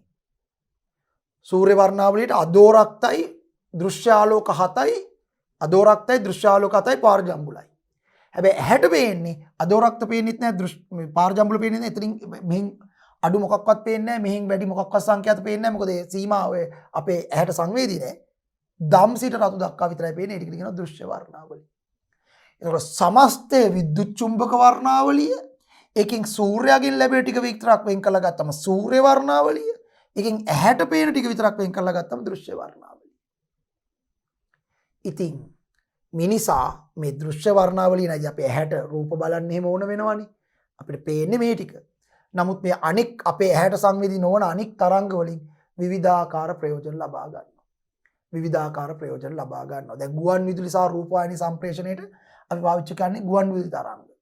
රූපවාහිනී සම්ප්‍රේෂණය කරන්නේ UHF VHF වලින්, සාමාන්‍ය රේඩියෝ සම්ප්‍රේෂණය කරන්නේ SW MW LW නම් තව වර්තමානයේ UHF වලින් රූපවාහිනී සම්ප්‍රේෂණය කරලා VHF වලින් ගුවන් විදුලි සම්ප්‍රේෂණය සිදු කරනවා. පැහැදිලි? right. ඉතින් කොහොම හරි අපිට පේනවා එතකොට මේ විද්‍යුත් චුම්බක තරංග ඒවායේ සංඛ්‍යාතය අඩුවන පිළිවෙලට එවත් තරංගායමේ වැඩි වෙන පිළිවෙලට පෙළ ගැස්වුවම ලැබෙන මේ තරංග ශ්‍රේණියට කියනවා විද්‍යුත් චුම්බක වර්ණාවලිය. ඒතර විද්‍යුත් චුම්බක වර්ණාවලිය මේ අතර ලියන්නත් පුළුවන්. දැන් මේ මම ලියපු අතර ලියලා තියෙන්නේ සංඛ්‍යාතය අඩුවන පැත්තේවත් තරංගායමේ වැඩි වෙන පැත්තට. දැන් ඔබේ පොතේ තියෙන්නේ අනිත් පැත්තෙන් පටන් අරන්. මේ ඔක්කොම හැබැයි වෙන වෙනම කඩලා නැහැ. මේ ටික ගුවන් විදුලි තරංග වලින් පටන් අරන් ශුද්ධ තරංග, අදෝරක්ත තරංග, වර්ණ 7, පාර ජම්බුල කිරණ, එක්ස් කිරණ විතරයි, ගැමා කිරණ, ආන්තරික්ෂ කිරණ දාලත් නැහැ. මේ පැත්තින් මේ පැත්තට ලියලා තියෙනවා. ප්‍රශ්නයක් නැහැ. එතකොට ඒ කියන්නේ සංඛ්‍යාතය අඩුවන පැත්තේවත් තරංගායාමයේ වැඩි වෙන පැත්තට තමයි ලියලා තියෙන්නේ. පැහැදිලිද? ඒක කැමති විදිහට ලියන්න පුළුවන්. කෙසේ වෙතත් විද්‍යුත් චුම්බක තරංග ඒවායේ සංඛ්‍යාතයේ පිළිවෙලට හෝ තරංගායාමයේ පිළිවෙලට පෙළ ගැස්වීමෙන් ලැබෙන විද්‍යුත් චුම්බක තරංග ශ්‍රේණියට අපි කියනවා විද්‍යුත් චුම්බක වර්ණාවලිය. ඉතින් මේ විද්‍යුත් චුම්බක වර්ණාවලියේ විවිධ තරංග අපි විවිධාකාරයට ප්‍රයෝජන වලට ගන්නවා. අපි ඒවා කිහිපයක් බලමු. සියලුම විද්‍යුත් චුම්බක තරංග 3 ගුණ කිරීම 10 බල 8 ms ශ්‍රේණියක ප්‍රවේගයෙන් ගමන් කරනවා. ඒක මූලික ලක්ෂණය. මේ හැමෝගෙම එකම වේගයෙන් යන්නේ. ගමන් කළද ඒවායේ සංඛ්‍යාත හා තරංගායාම එකිනෙකට වෙනස් වේ. හැමදෙනාම එකම වේගයෙන් ගියාට තරංගායාමයි සංඛ්‍යාතය එකිනෙකට වෙනස්. විද්‍යුත් චුම්බක තරංගයක සංඛ්‍යාතයේ වැඩි වෙනුවට ඊට අනුරූපව තරංගායාමය අඩු වේ. මම කිව්වා සංඛ්‍යාතය වැඩි නම් තරංගායාමය අඩුයි. සංඛ්‍යාතය අඩු නම් තරංගායාමය වැඩි. ඊළඟට කියනවා විවිධ සංඛ්‍යාත පරාසයේ විද්‍යුත් චුම්බක තරංග ඒවාට ආවේනික වූ සුවිශේෂී ගුණ පෙන්වයි. එක එක සංඛ්‍යාත පරාසවල විද්‍යුත් චුම්බක තරංගයේ විශේෂ ගුණ පෙන්වනවා. මේ නිසා එම විවිධ සංඛ්‍යාත පරාසවල විද්‍යුත් චුම්බක තරංග ඒවාට ආවේනික වූ විවිධ නම් වලින් හැඳින්වේ. අර අපි දැක්කෙමි. දැන් මේ පරාසයේ විද්‍යුත් චුම්බක තරංග වලට කියන්නේ අන්තරීක්ෂ කිරණ. ඊට වඩා පොඩ්ඩක් අඩු පරාසයේ තියෙනවට කියන්නේ ගැමා කිරණ. ඊට වඩා පොඩ්ඩක් අඩු සංඛ්‍යාත පරාසයේ තියෙනවට කියන්නේ එක්ස් කිරණ. ඊට වඩා පොඩ්ඩක් අඩු සංඛ්‍යාත පරාසයේ තියෙනවට කියන්නේ පාර ජම්බුල. මේ විවිධ ගන්න පුළුවන් ප්‍රයෝජන අනුව ඒ සංඛ්‍යාත පරාසවල විද්‍යුත් චුම්බක තරංග ඒවට ආවේනික වූ විවිධ නම් වලින් හඳුන්වනවා. එක්ස් කිරණ, අදෝරක්ත කිරණ, ගුවන් විදුලි තරංග, පාර ජම්බුල කිරණ අනාදී මේවා එවැනි විද්‍යුත් චුම්බක තරංග වර්ග කිහිපයකි. ඊළඟට මේ විවිධ විද්‍යුත් චුම්බක තරංග වර්ග ඒවායේ සංඛ්‍යාතය අනුපිළිවෙලට හෝ එහෙම නැත්නම් තරංගායාමී අනුපිළිවෙලට පෙළ ගැස්සූ විට ලැබෙන තරංග ශ්‍රේණිය විද්‍යුත් චුම්බක වර්ණාවලිය ලෙස හැදින්වේ. පහතින් දැක්වෙන්නේ මේ විද්‍යුත් චුම්බක වර්ණාවලියයි. මෙන්න විද්‍යුත් චුම්බක වර්ණාවලිය. හරි? විද්‍යුත් චුම්බක වර්ණාවලිය. පැහැදිලිද? විද්‍යුත් චුම්බක වර්ණාවලිය දැන් මේක ලියලා තියෙන්නේ අර අනිත් පැත්තට. මේ බලන්න. මුලින්ම තියෙන්නේ ගුවන් විදුලි තරංග. ඒ කියන්නේ අර මම ලියපු එකේ මේ පැත්තේ නම් මෙහෙට ලියලා තියෙන්නේ. ඊළඟට ශුද්ධ තරංග, ඊළඟට අදෝරක් තරංග, ඊළඟට ආලෝක, ඊළඟට පාර ජම්බුල් කිරණ, එක්ස් කිරණ, ගැමා කිරණ. ඒ කියන්නේ මෙතන තරංගායාමයේ වැඩි එකේ ඉඳන් අඩු එකට. තරංගායාමයේ අඩු වෙන පැත්තට ඒවා සංඛ්‍යාතයේ වැඩි වෙන පැත්ත. මම ලිව්වේ සංඛ්‍යාතයේ වැඩි එකේ ඉඳන් අඩු වෙන පැත්තට. එයා ලියලා තියෙන්නේ සංඛ්‍යාතයේ අඩු එකේ ඉඳන් වැඩි වෙන පැත්තට. ප්‍රශ්නේ නේද මම අන්තිමට ලියපුවා එයා මුලට දාලා. ඒක ඕක ඕන පැත්තට ලියන්න පුළුවන්. සංඛ්‍යාත අනුපිළිවෙලට තරංගායාමයේ අනුපිළිවෙලට පෙළ ගැස්සූ විට ලැබෙන ශ්‍රේණිය විද්‍යුත් චුම්බක වර්ණාවලිය. පැහැදිලි? right. ඉතින් මේ විවිධ විද්‍යුත් චුම්බක තරංගවල ප්‍රයෝජන අපි කතා කරන්න හදන්නේ විවිධ තරංග වර්ග සහ ඒවායේ භාවිත මෙතනදී මුලින්ම ගන්න විද්‍යුත් චුම්බක තරංග වර්ග කිහිපයක් අපි ප්‍රයෝජනට ගන්න හැටි. එක්ස් කිරණ මුලින්ම. එක්ස් කිරණ ගැන කතා කරනකොට එක්ස් කිරණ සොයාගත්තේ රොන්ට්ජන් කියන විද්‍යාඥයා. ඒක හරි අහම්බෙන් තමයි එක්ස් කිරණ ඇත්තටම හොයාගත්තේ. රොන්ට්ජන් පරීක්ෂණ කරේ වෙනත් කිරණ වර්ගයක් සම්බන්ධයෙන්. රොන්ට්ජන් තමන්ගේ විද්‍යාගාරයේ යම් පරීක්ෂණයක් කර ඉන්නකොට ඡායාරූප පටල ෆිල්ම් ස්ට්‍රිප්ස්, ඒ කියන්නේ ඡායාරූප පටල වගේක් ඒ ඡායාරූප පටලවල තියෙන විශේෂත්වය තමයි ඡායාරූප පටල වලට ආලෝකයේ වැටිච්ච ගමන් ඡායාරූප පටල සංතෘප්ත වෙනවා. ඒ නිසා ඡායාරූප පටල ආලෝකයේ වැටෙන්නේ නැති වෙන්න ඇලුමිනියම් කඩදාසි වලින් ආවරණය කරලා තියන්න ඕනේ. පාවිච්චි කරන වෙලාවට තමයි ඒකට ආලෝකයේ වැටෙනම සංතෘප්ත වෙන්නේ. සංතෘප්ත වුණාට පස්සේ ආයෙ ප්‍රයෝජනයක් ගන්න බෑ. ඒක තමයි ඡායාරූප පටල වල තියෙන විශේෂත්වය.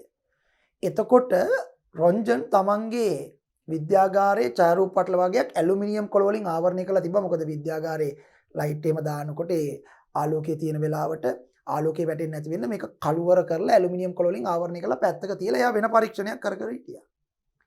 ඒ පරීක්ෂණය කරලා එතම කර කර හිටියේ කැතෝඩ කිරණ පිළිබඳ පරීක්ෂණය. ඒ කැතෝඩ කිරණ පිළිබඳ පරීක්ෂණය කරලා ඉවර වෙලා රොන්ජන් යම් අවශ්‍යතාවයකට අර ඡායාරූප පටල ගන්නකොට ඔහුට පෙවුණා. ඌ අර ඇලුමිනියම් කොළ වලින් ආවරණය කරලා තිබ්බ ඡායාරූප පටල ඔක්කොම සංතෘප්ත වෙලා. රොන්ජන්ට ගැටලුවක් ආව මේක උනේ කොහොමද? මේක උනේ කොහොමද? මම ඡායාරූප පටල ඇලුමිනියම් කොළ වලින් ආවරණය කරලානේ තිබුණේ. ඒතර ආලෝක තරංග වලට ඇලුමිනියම් කොළ හරහා යන්න බෑ. ඒතර ඇලුමිනියම් කොළ හරහා ආලෝක තරංග වලට යන්න බෑ නම් මම ඇලුමිනියම් කොළ වලින් ආවරණය කරලා කළුවර කරලා තිබ්බ මේ ඡායාරූප පටල සංතෘප්ත උනේ කොහොමද? අන්න රොන්ජන් මේක ගැන හොයාගෙන යන රොන්ජන්ට පේනවා තමන් කරපු කැතෝඩ කිරණ පිළිපද පරීක්ෂණයේදී අලුත් කිරණ වර්ගයක් පිට වෙලා තියෙනවා. ඒ කිරණ වලට පුළුවන් තුනී ලෝහ තාඩු හරහා ගමන් කරන්න. ඒ කිරණ වලට පුළුවන් ඉතා තුනී ඇලුමිනියම් වගේ ලෝහ තාඩු හරහා ගමන් කරන්න. ඒ කිරණ තමයි මේ ඇලුමිනියම් කඩදාසි හරහා ගමන් කරලා තමන්ගේ ඡායාරූප පටල ටික ඒ කිරණ වැදීම නිසා තමයි මේ ඡායාරූප පටල ටික සංතෘප්ත වෙලා තියෙන්නේ කියලා රොන්ජන් හොයාගත්තා. එනෝ රොන්ජන්ට තේරුණා ඡායාරූප පටල සංතෘප්ත කිරීමේ හැකියාවක් තිබෙන ඇලුමිනියම් තුනී ඇලුමිනියම් කඩදාසි වගේ ඝනකම් කාඩ්බෝඩ් වගේ ද්‍රව්‍ය හරහා ගමන් කරන්න පුළුවන් කිරණ වර්ගයක් තමන්ගේ පරීක්ෂණය හරහා අහම්බෙන් වගේ තමන්ට ලැබිලා තියෙනවා කියලා. පස්සේ රොන්ජන් මේක ගැන ආයෙ කැතෝඩ කිරණ නලය හදාගෙන ආයෙ පරීක්ෂණ කරනකොට ඇත්තටම ඔහුට පෙවුණා එහෙම කිරණ වර්ගයක් යනවා. ඒක ඇහැට පේන්නේ නැහැ විද්‍යුත් චුම්බක තරංග වර්ගයක්. ඒකට පුළුවන් ඡායාරූප පටල සංතෘප්ත කරන්නත් ඒ වගේ මේකට පුළුවන් තුනී ලෝහ තාඩු ඝනකම් කාඩ්බෝඩ් වගේ දේවල් හරහා යන්නත් වියල විනිවිද යෑමේ හැකියාවකුත් තියෙනවා කියලා හොයාගත්තා. ඉතින් ඒ වෙලාවේ හදිස්සියේ රොන්ජන්ට මේකට නමක් දාන්න මතක් වුණේ නැහැ. පස්සේ හොඳ නමක් දානකම් කියලා රොන්ජන් තමන්ගේ දිනපොතේ සටහන් කෙරුවා. කැතෝඩ කිරණ පිළිබඳ පරීක්ෂණයක් කරමින් සිටියේදී මම දැන් මේක නමක් නැහැනේ. අපේ උනත් ගණිතයේදී විද්‍යාවේදී එකපාරට නමක් එන්නේ නැත්නම් වීජය පදයක් දානවනේ. උඟ දෙනෙක් දාන සුප්‍රසිද්ධ වීජය පදේ තමයි x. ඒ නිසා රොන්ජන් තමන්ගේ දිනපොතේ සඳහන් කෙරුවා. මම කැතෝඩ කිරණ පිළිබඳ පරීක්ෂණයක් කරමින් සිටින්නේ x නැමැති කියන x කියලා ඔහු ඒ හඳුන්වන්නේ පස්සේ නමක් දානකම්. අපි උනත් එහෙමනේ දන්නේ නැත්නම් පදයකට x කියලා දානවනේ x නම් කෙනෙක් x කියලා පුද්ගලෙක්. එහෙම අපි දාන්නේ x නම් කිරණ වර්ගයක් සොයාගත්තා. එයට ඡායාරූප පටල සංතෘප්ත කිරීමේ හැකියාවක් තිබෙන අතර ඉහළ ආලෝකයේ මොනවාද මේ ඇලුමිනියම් කොළ හරහා විනිවිද යන්නට පුළුවන්. තුනී ලෝහ තාඩු හරහා විනිවිද ගමන් කරන්නට පුළුවන්. ඒ වගේම ඝනකම් කඩදාසි හරහා විනිවිද ගමන් කරන්න පුළුවන් විද්‍යුත් චුම්බක තරංග වර්ගයක් හොයාගත්තයි කියලා ඔහු පොතේ සටහනක් දැම්මා. ඉතින් ඒ අර හදිස්සියට දාපු x කියන වචනේ එදා ඉඳලා දිගටම පාවිච්චි කරේ ඒ කිරණ වලට x කිරණ කියන නම. x කිරණ කියන නම තමයි පාවිච්චි කරුවේ. ඒ නිසා අදටත් අපි මේ කිරණ වලට එදා රොන්ජන් හදිස්සියට දාපු නම x කිරණ කියලා තමයි කියන්නේ. x කිරණ වල තියෙන විශේෂත්වය තමයි x කිරණ වර්ග දෙකක් තියෙනවා. දැන් මම අඳපු විද්‍යුත් චුම්බක වර්ණාවලියේ දැන් මේ ළමයට සංඛ්‍යාතය අඩු වෙනවනේ. මේ හරිය සංඛ්‍යාතයේ වැඩි x කිරණ මේ හරිය සංඛ්‍යාතයේ අඩු x කිරණ. සංඛ්‍යාතයේ වැඩි x කිරණ වලට තුනී ලෝහ තාඩු හරහා විනිවිද යන්න පුළුවන්. හැබැයි සංඛ්‍යාතයේ අඩු x කිරණ වලට මොකද සංඛ්‍යාතයේ අඩු වෙනකොට විනිවිද යෑමේ හැකියාව අඩු වෙනවා පොඩ්ඩක්. සංඛ්‍යාතයේ අඩු කියන්නේ මෙහෙ ළමයට සංඛ්‍යාතයේ අඩු වෙනවනේ. ඒතකොට මෙතන තියෙන x කිරණ වලට වඩා මේ හරිය තියෙන x කිරණ වල සංඛ්‍යාතයේ අඩුයි. සංඛ්‍යාතයේ අඩු x කිරණ වලට මේ ජීවීන්ගේ පටක හරහා යන්න පුළුවන් වුණාට අස්ථි හරහා යන්න බෑ. හැබැයි සංඛ්‍යාතයේ වැඩි එකට පුළුවන් ඈ. ඒගොල්ලන්ට තුනී ලෝහ තාඩු හරහා යන්නත් පුළුවන්. ලෝහ තාඩු හරහා යන්න පුළුවන්. අස්ථි හරහා යන එක වැඩක් නෙවෙයි. සංඛ්‍යාතයේ අඩු x කිරණ වලට ජීවීන්ගේ පටක හරහා යන්න පුළුවන් අස්ථි හරහා යන වේගය අඩුයි යන්න අමාරුයි. ඒ නිසා දැන් මෙහෙම අතක් තියලා අතහරා X කිරණ යවුවොත් අතේ අස්ති තියෙන තැන් හරහා X කිරණ යන්නේ නැහැ යන්නේ ඒවා. ඒ කියන්නේ මෙහා පැත්තෙන් එන්නේ නැහැ. මේ පැත්තෙන් දැන් මෙහෙම අතක් තියලා මෙහෙන් X කිරණ සෙට් එකක් එවුවොත් කදම්බයක්. මේ අතේ අස්ති ඇට අස්ති තියෙන තැන් හරහා X කිරණ එන්නේ නැහැ. එහා පැත්තට එන්නේ නැහැ. මොකද අස්ති හරහා සංඛ්‍යාත අඩු X කිරණ වලට යන්න බෑ. හැබැයි පේශි හරහා පේශි ඒ පටක හරහා විනිවිද කියලා මෙහා පැත්තෙන් එනවා. එතකොට දැන් මේ අත මෙහෙම තියලා අතට පිටිපස්සෙන් ඡායාරූප පටලය සන්තෘප්ත නොවෙච්ච ඡායාරූප පටලයක් තියලා මේ පැත්තෙන් සංඛ්‍යාතය අඩු x කිරණ කදම්බයක් කිව්වොත් මොකද වෙන්නේ? ඒ සංඛ්‍යාතය අඩු x කිරණ කදම්බය මේ ඇඟිලි කරුවස්යෙන් තියෙන ඒවා ගිහිල්ලා එයා පැත්තේ ඡායාරූප පටලය සන්තෘප්ත කරනවා. සන්තෘප්ත කරනවා. අතහරාත් ගිහිල්ලා පටක හරහා යන ඒවා එයා පැත්තෙන් ගිහිල්ලා ඡායාරූප පටලය සන්තෘප්ත කරනවා. හැබැයි මේ අපේ අතේ ඇතුලේ තියෙන අස්ති හරහා එන ඒවට යන්න බෑ. ඊට පිටිපස්සෙන් තියෙන හරියටම අස්ති කිලින් ඊට පිටිපස්සෙන් තියෙන ඡායාරූප පටලේ කොටස සන්තෘප්ත වෙන්නේ නැහැ. ඒ කියන්නේ ඡායාරූප පටලේ අනික හැමතැනම සන්තෘප්ත වෙලා අතේ අස්ති කෙලින් ආපු x කිරණ ටික විතරක් යන්නේ නැහැ කියන්නේ. ඒ හරිය විතරක් සන්තෘප්ත නොවී තියෙනවා. ඊට පස්සේ අත අයින් කරාම අතේ අස්ති සැකිල්ලේ ෆොටෝ එක අර ඡායාරූප පටලේ තියෙනවා. අන්න ওই විදියට තමයි ශරීර අභ්‍යන්තරේ අස්ති කොටස් x කිරණ ඡායාරූප මගින් ලබා ගන්නේ රෝගියාට හානියක් නොකර. තේරුණාද? ඇත්තටම රොන්ජන් මුලින්ම අතක් තමයි x කිරණ ඡායාරූපයකට ගත්තේ. හරි. ඡායාරූප පටලය පිටිපස්සෙන් තියලා අත තියලා යවුවම මේ ඇඟිලි කරුව හරහා එනකොට කිසිම බාධාවක් නැහැනේ. ඒවා කොහොමත් ගිහලා ඡායාරූප පටලය සන්තෘප්ත කරනවා. අතෙත් පේශි පටක හරහා එන ඒවට යන්න පුළුවන්. ඒවත් ගිහලා සන්තෘප්ත කරනවා. අස්ති හරහා එනකොට යන්න බෑ. ඒතර එතනින් එහා ඒ අස්තියට පිටිපස්සෙන් තියෙන ටිකට යන්නේ නැහැ. ඒකට යන්න බෑනේ. ඊට පිටිපස්සෙන් තියෙන පටලේ සන්තෘප්ත වෙන්නේ නැහැ මේ ප්‍රදේශයේ. ඒතර හරියටම අස්ති තියෙන තැන් ටික විතරයි අට පටලේ සන්තෘප්ත වෙලා නැත්තේ. අන්න අස්ති සැකිල්ලේ ෆොටෝ එක තමයි ලැබෙන්නේ. සෙවනැලි ඡායාරූපය. right? ඒ අනුව අදටත් වෛද්‍ය විද්‍යාවේදී X කිරණ ඡායාරූප පාවිච්චි කරන කෙනෙක්ගේ අස්ති බිඳුනොත් ඒ කියන්නේ අස්ති තුවාලයක් වෙලා වැටලා මොනවා හරි වෙලා අස්ති බිඳුනොත් ඒ බිඳීම පරීක්ෂා කරන්න තුවාල කරන්න බෑනේ තවත්. එයාගේ අස්ති බලන්න X කිරණ ඡායාරූප ගන්නවා. ඉතින් ඕනගේ වෛද්‍ය විද්‍යාවේදී මේ වගේ X කිරණ ගොඩක් දේවල් පාවිච්චි කරනවා. හැබැයි වෛද්‍ය විද්‍යාව විතරක් නෙමෙයි වෙනත් තැන්වලදී අපි X කිරණ ගොඩක් පාවිච්චි කරනවා. ඒතකොට ඒක තමයි මේ තියෙන්නේ. මෙන්න X කිරණ ඉතා ඉහළ සංඛ්‍යාතයකින් තරංග වර්ගයකි. අධික ශක්තියක් ඇති නිසා සිරුර විනිවිද යෑමේ හැකියාව ඇත. වෛද්‍ය කටයුතු වලදී ශරීරයේ අභ්‍යන්තරයේ ඡායාරූප ගැනීම සඳහා බහුලව භාවිතා වේ. X කිරණ මෘදු පටක හරහා වේගයෙන් ගමන් කරන අතර අස්ථි හරහා ගමන් කරන වේගය අඩුය. අධික ලෙස X කිරණ වලට නිරාවරණය වීම ජාන විකෘති වීම සහ පිළිකාවට හේතු වේ. ඒක හරි. අපි හැම වෙලාවෙම X කිරණ ඡායාරූප ගන්න ගියොත් හඳුරන්නේ ඒ X කිරණ විනිවිද යෑමේ බලයක් තියෙන නිසා අපේ සෛලවල ජාන විකෘති කරන්න පුළුවන්. ඒ නිසා පිළිකා ඇති වෙන්න පුළුවන්. ඒ නිසා X කිරණ ඡායාරූප වෙන කරන්නම දෙයක් නැති අවස්ථාවල වෛද්‍යවරු ගන්නවා මිසක් හැමතිස්සෙම X කිරණ ඡායාරූප වලට භාජනය වෙන්න යන නරකයි. මොකද ඒ ගන්නකොට ඒක නිසා ශරීරයට යම් හානියක් තියෙනවා X කිරණ ගන්නකොට. ඒක නිසා X කිරණ ඡායාරූපයක් අත්‍යවශ්‍ය මොහොතක වෛද්‍යවරයා නිර්දේශය කරුවොත් ගන්නවා මිසක් අපි නැත්තම් නිකන් පොඩි අසනීපයකටත් X කිරණ ඡායාරූප අරගෙන පොඩි අතේ උලුක්කුවකටත් X කිරණ ඡායාරූප අරගෙන එහෙම නිතර X කිරණ වල නිරාවරණය වීම ඒ තරම් ශරීරයට හොඳ වෙන්නේ නැහැ. ඔය X කිරණ විද්‍යුත් චුම්බක වර්ණාවලියේ අපි ඉගෙන ගන්න කිරණ යටතේ තියෙන ටිකක් සංඛ්‍යාතයෙන් වැඩි තරංගායමේ අඩු තරංග වර්ගයක්. ඊළඟ පාරජම්බුල කිරණ. පාරජම්බුල කිරණ කියන්නේ විද්‍යුත් චුම්බක වර්ණාවලියේ අපේ දෘශ්‍ය සීමාවට කලින් තියෙන සංඛ්‍යාතයෙන් වැඩිම ටික. දෘශ්‍ය සීමාවට කලින් තියෙන සංඛ්‍යාතයෙන් වැඩිම ටික පාරජම්බුල කිරණ. පාරජම්බුල කිරණ අපේ ඇහැට පේන්නේ නැහැ සූර්යයාගෙන් ලැබෙනවා. පාරජම්බුල කිරණ සූර්යයාගෙන් ලැබෙනවා. මේ පාරජම්බුල කිරණත් වලත් තියෙනවා සංඛ්‍යාතයේ වැඩි එකයි අඩු එකයි. හරි පුදුමාකාරයි. සංඛ්‍යාතයේ අඩු පාරජම්බුල කිරණ අපිට හිත කරයි. සංඛ්‍යාතයේ අඩු පාරජම්බුල කිරණ අපේ හැම මත වැටුනම හැම ඇතුලේ ප්‍රතික්‍රියාවක් වෙලා විටමින් D නිපද වෙනවා. ඒක නිසා තමයි ඔය සමහරක් වැඩිහිටියෝ කියන්නේ උදේට ඉර පායගෙන එන කොටයි හවසට ඉර බෑගෙන යන කොටයි තියෙන අවුවේ හිටියම හැමයි විටමින් D හැදෙනවායි කියලා. ඒක හරි.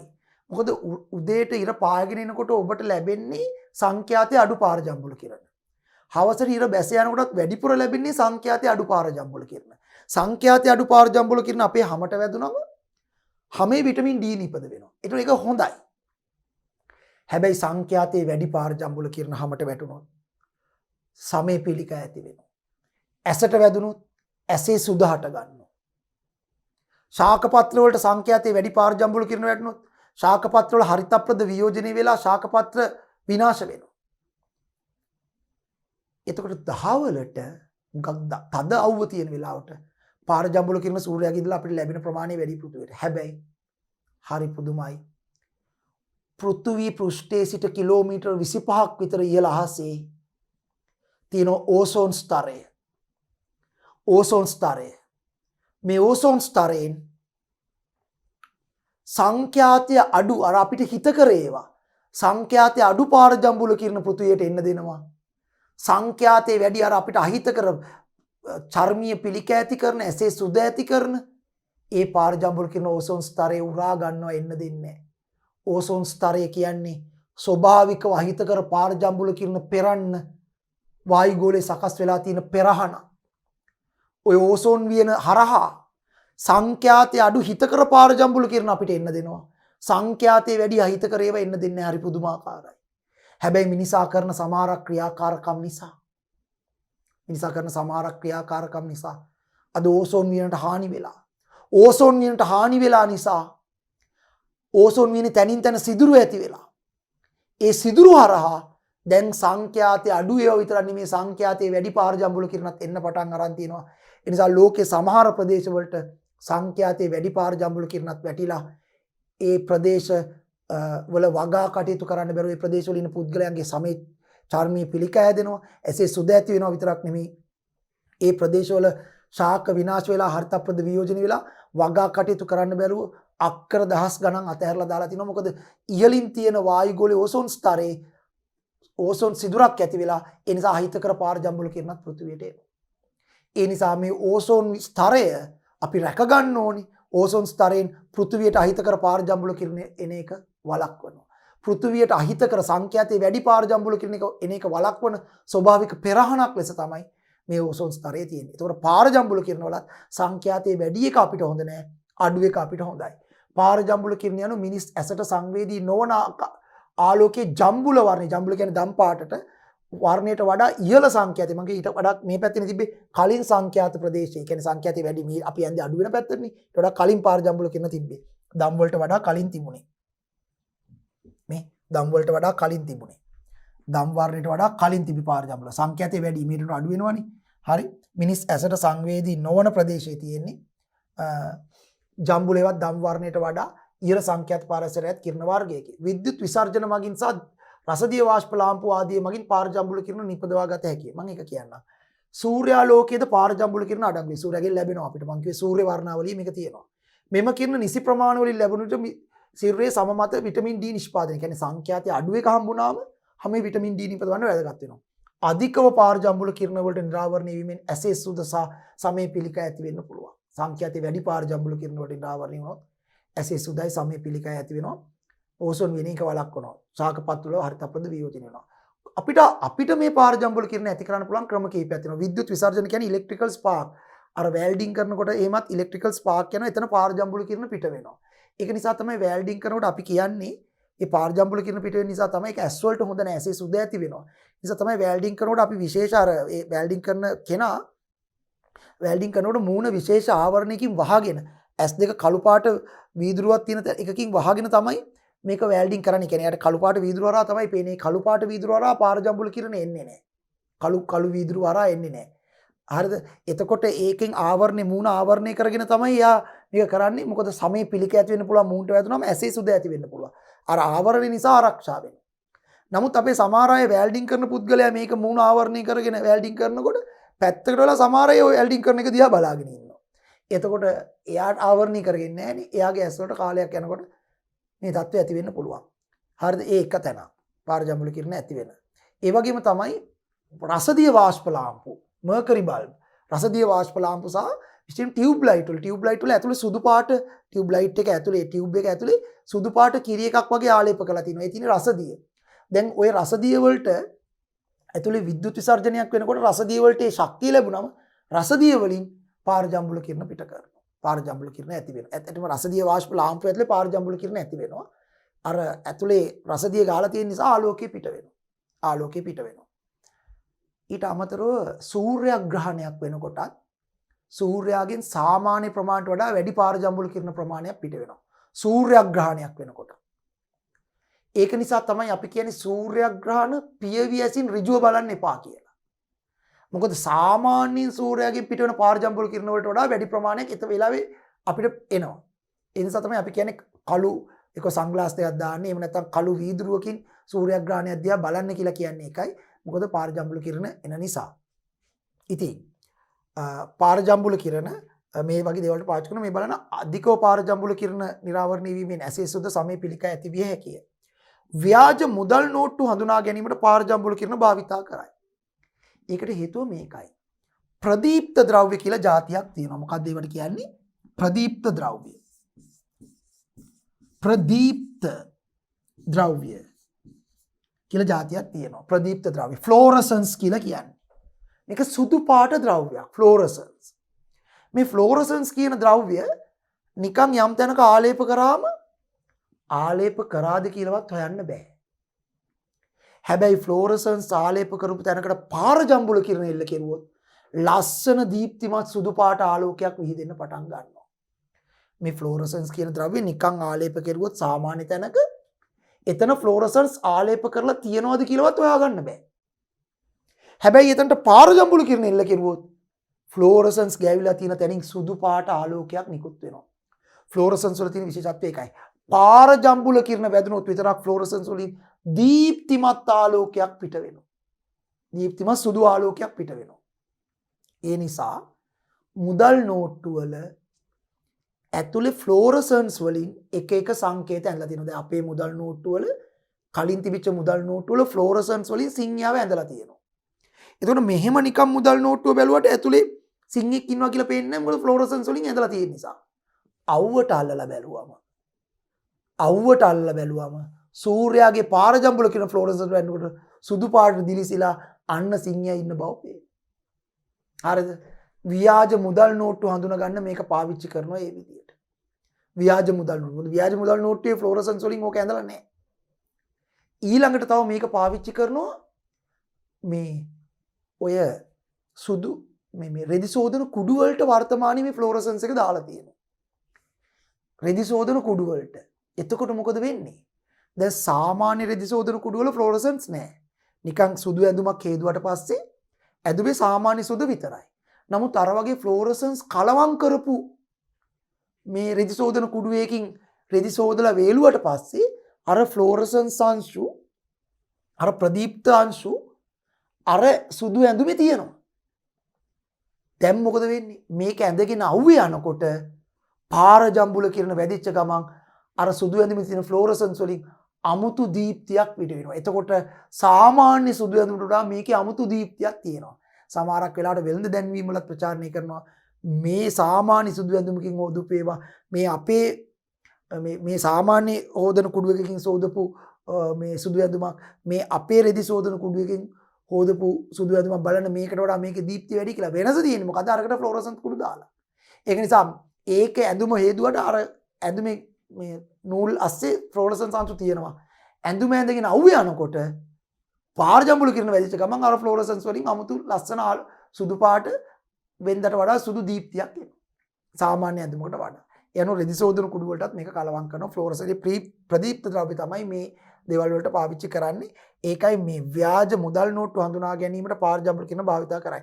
සමහර රෙදි සෝදන කුඩු වල ඇති ද්‍රව්‍ය පාරජම්බුල කිරණ පරාවර්තනය කරන නිසා රෙදි සේදීන් පසු රෙදි වලට අලුත් පෙනුමක් ඇති කරයි කියන්නේ ඕකයි.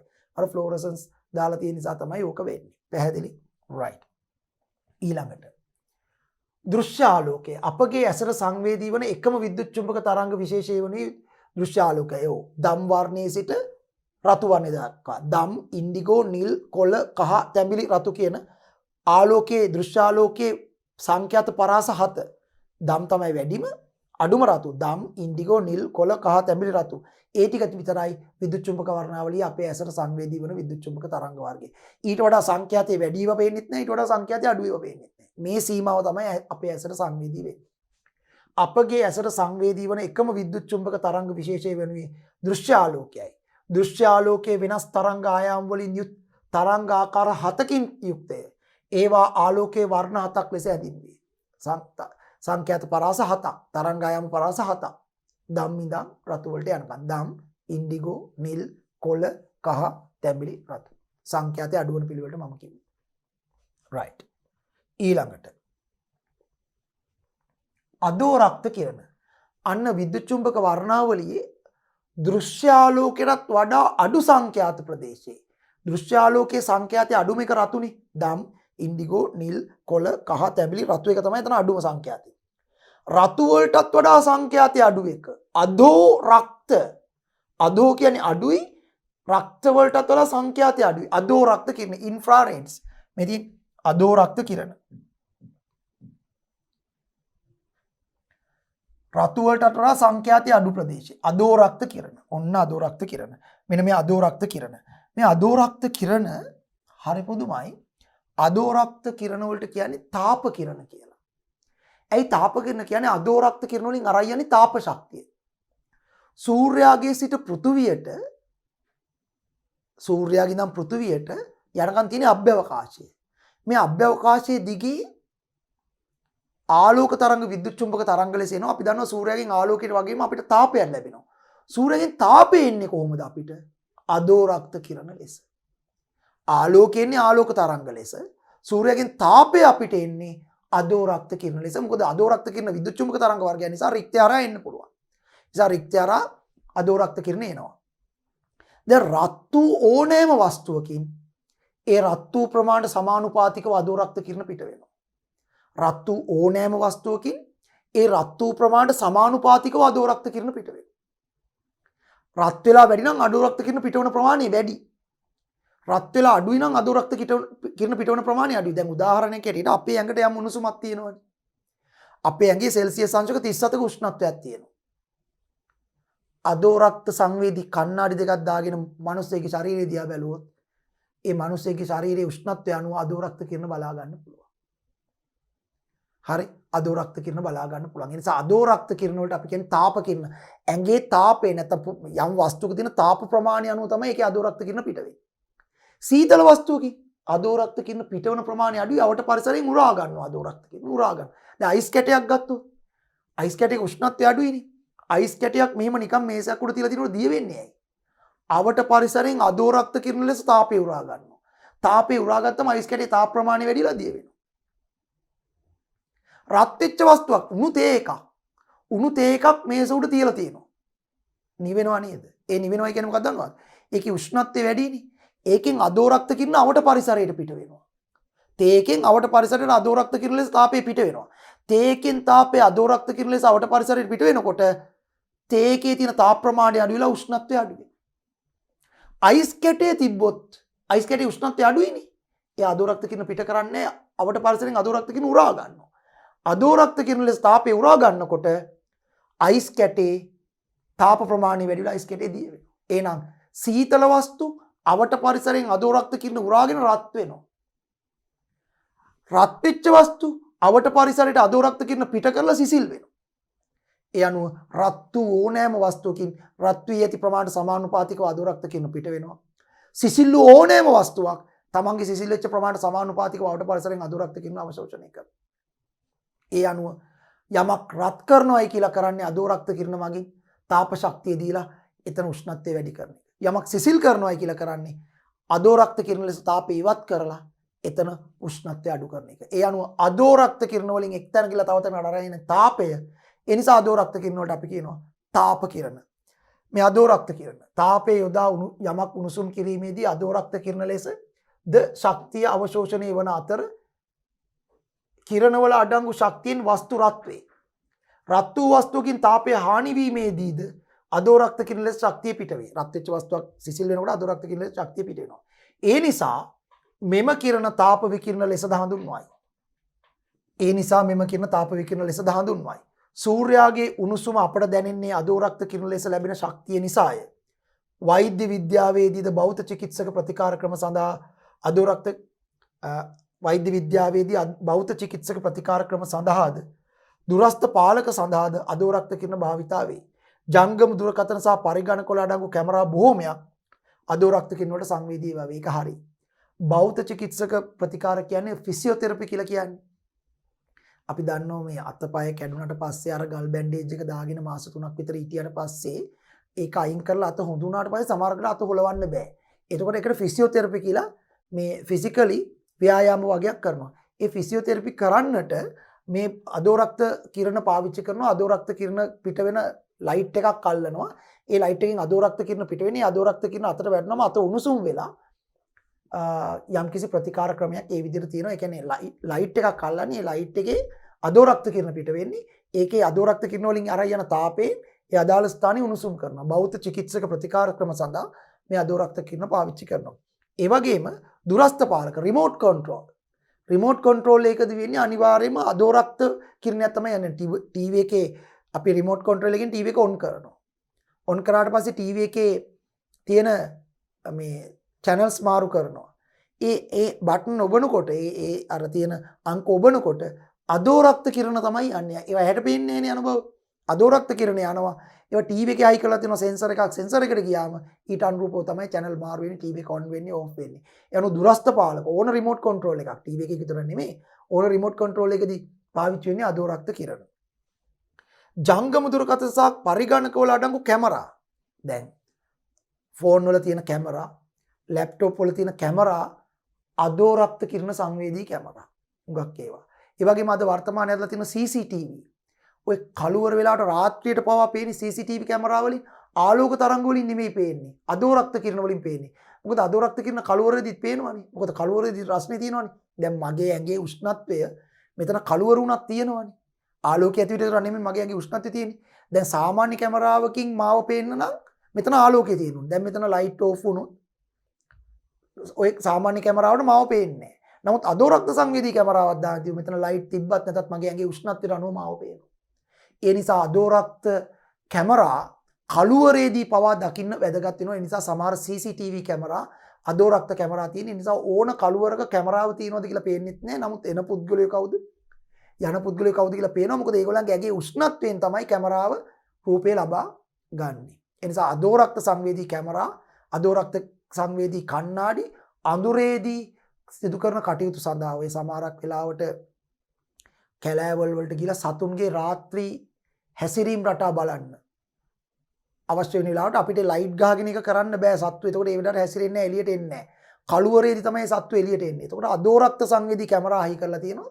කළුවරේදී සතාගේ ඇඟේ උණුසුමට අනුව අදෝරක්ත කැමරාවෙන් රූප ලබා ගන්න පුළුවන්. ඒ වගේ දේවල් තියෙනවා. ඒ නිසා අදෝරක්ත කැමරා හරි වැදගත් වෙනවා. ඒ වගේ දේවල් වලට ඒකයි මේ කිව්වේ. ඒ වගේම අඟහරු ගැන ගවේෂණය කරන්න යවපු පාත්ෆයින්ඩර් යානය ඔබ වහන්සේලාට මතක ඇති මීට අවුරුදු කිහිපයකට කලින් ඇමරිකාවේ NASA ආයතනයෙන් අඟහරු ගැන පරීක්ෂණ කරන්න පාත්ෆයින්ඩර් කියලා යානයක් යවුවා. ඒ යානේට කැමරාව හයි කරන්න ඕන වුණා. එතකොට අඟහරු මත ආලෝකය නැති තැන් වෙලාවද අඟහරු මත මේ රූප ලබා ගන්න අදෝරක්ත කැමරාවක් ඕන වුණා.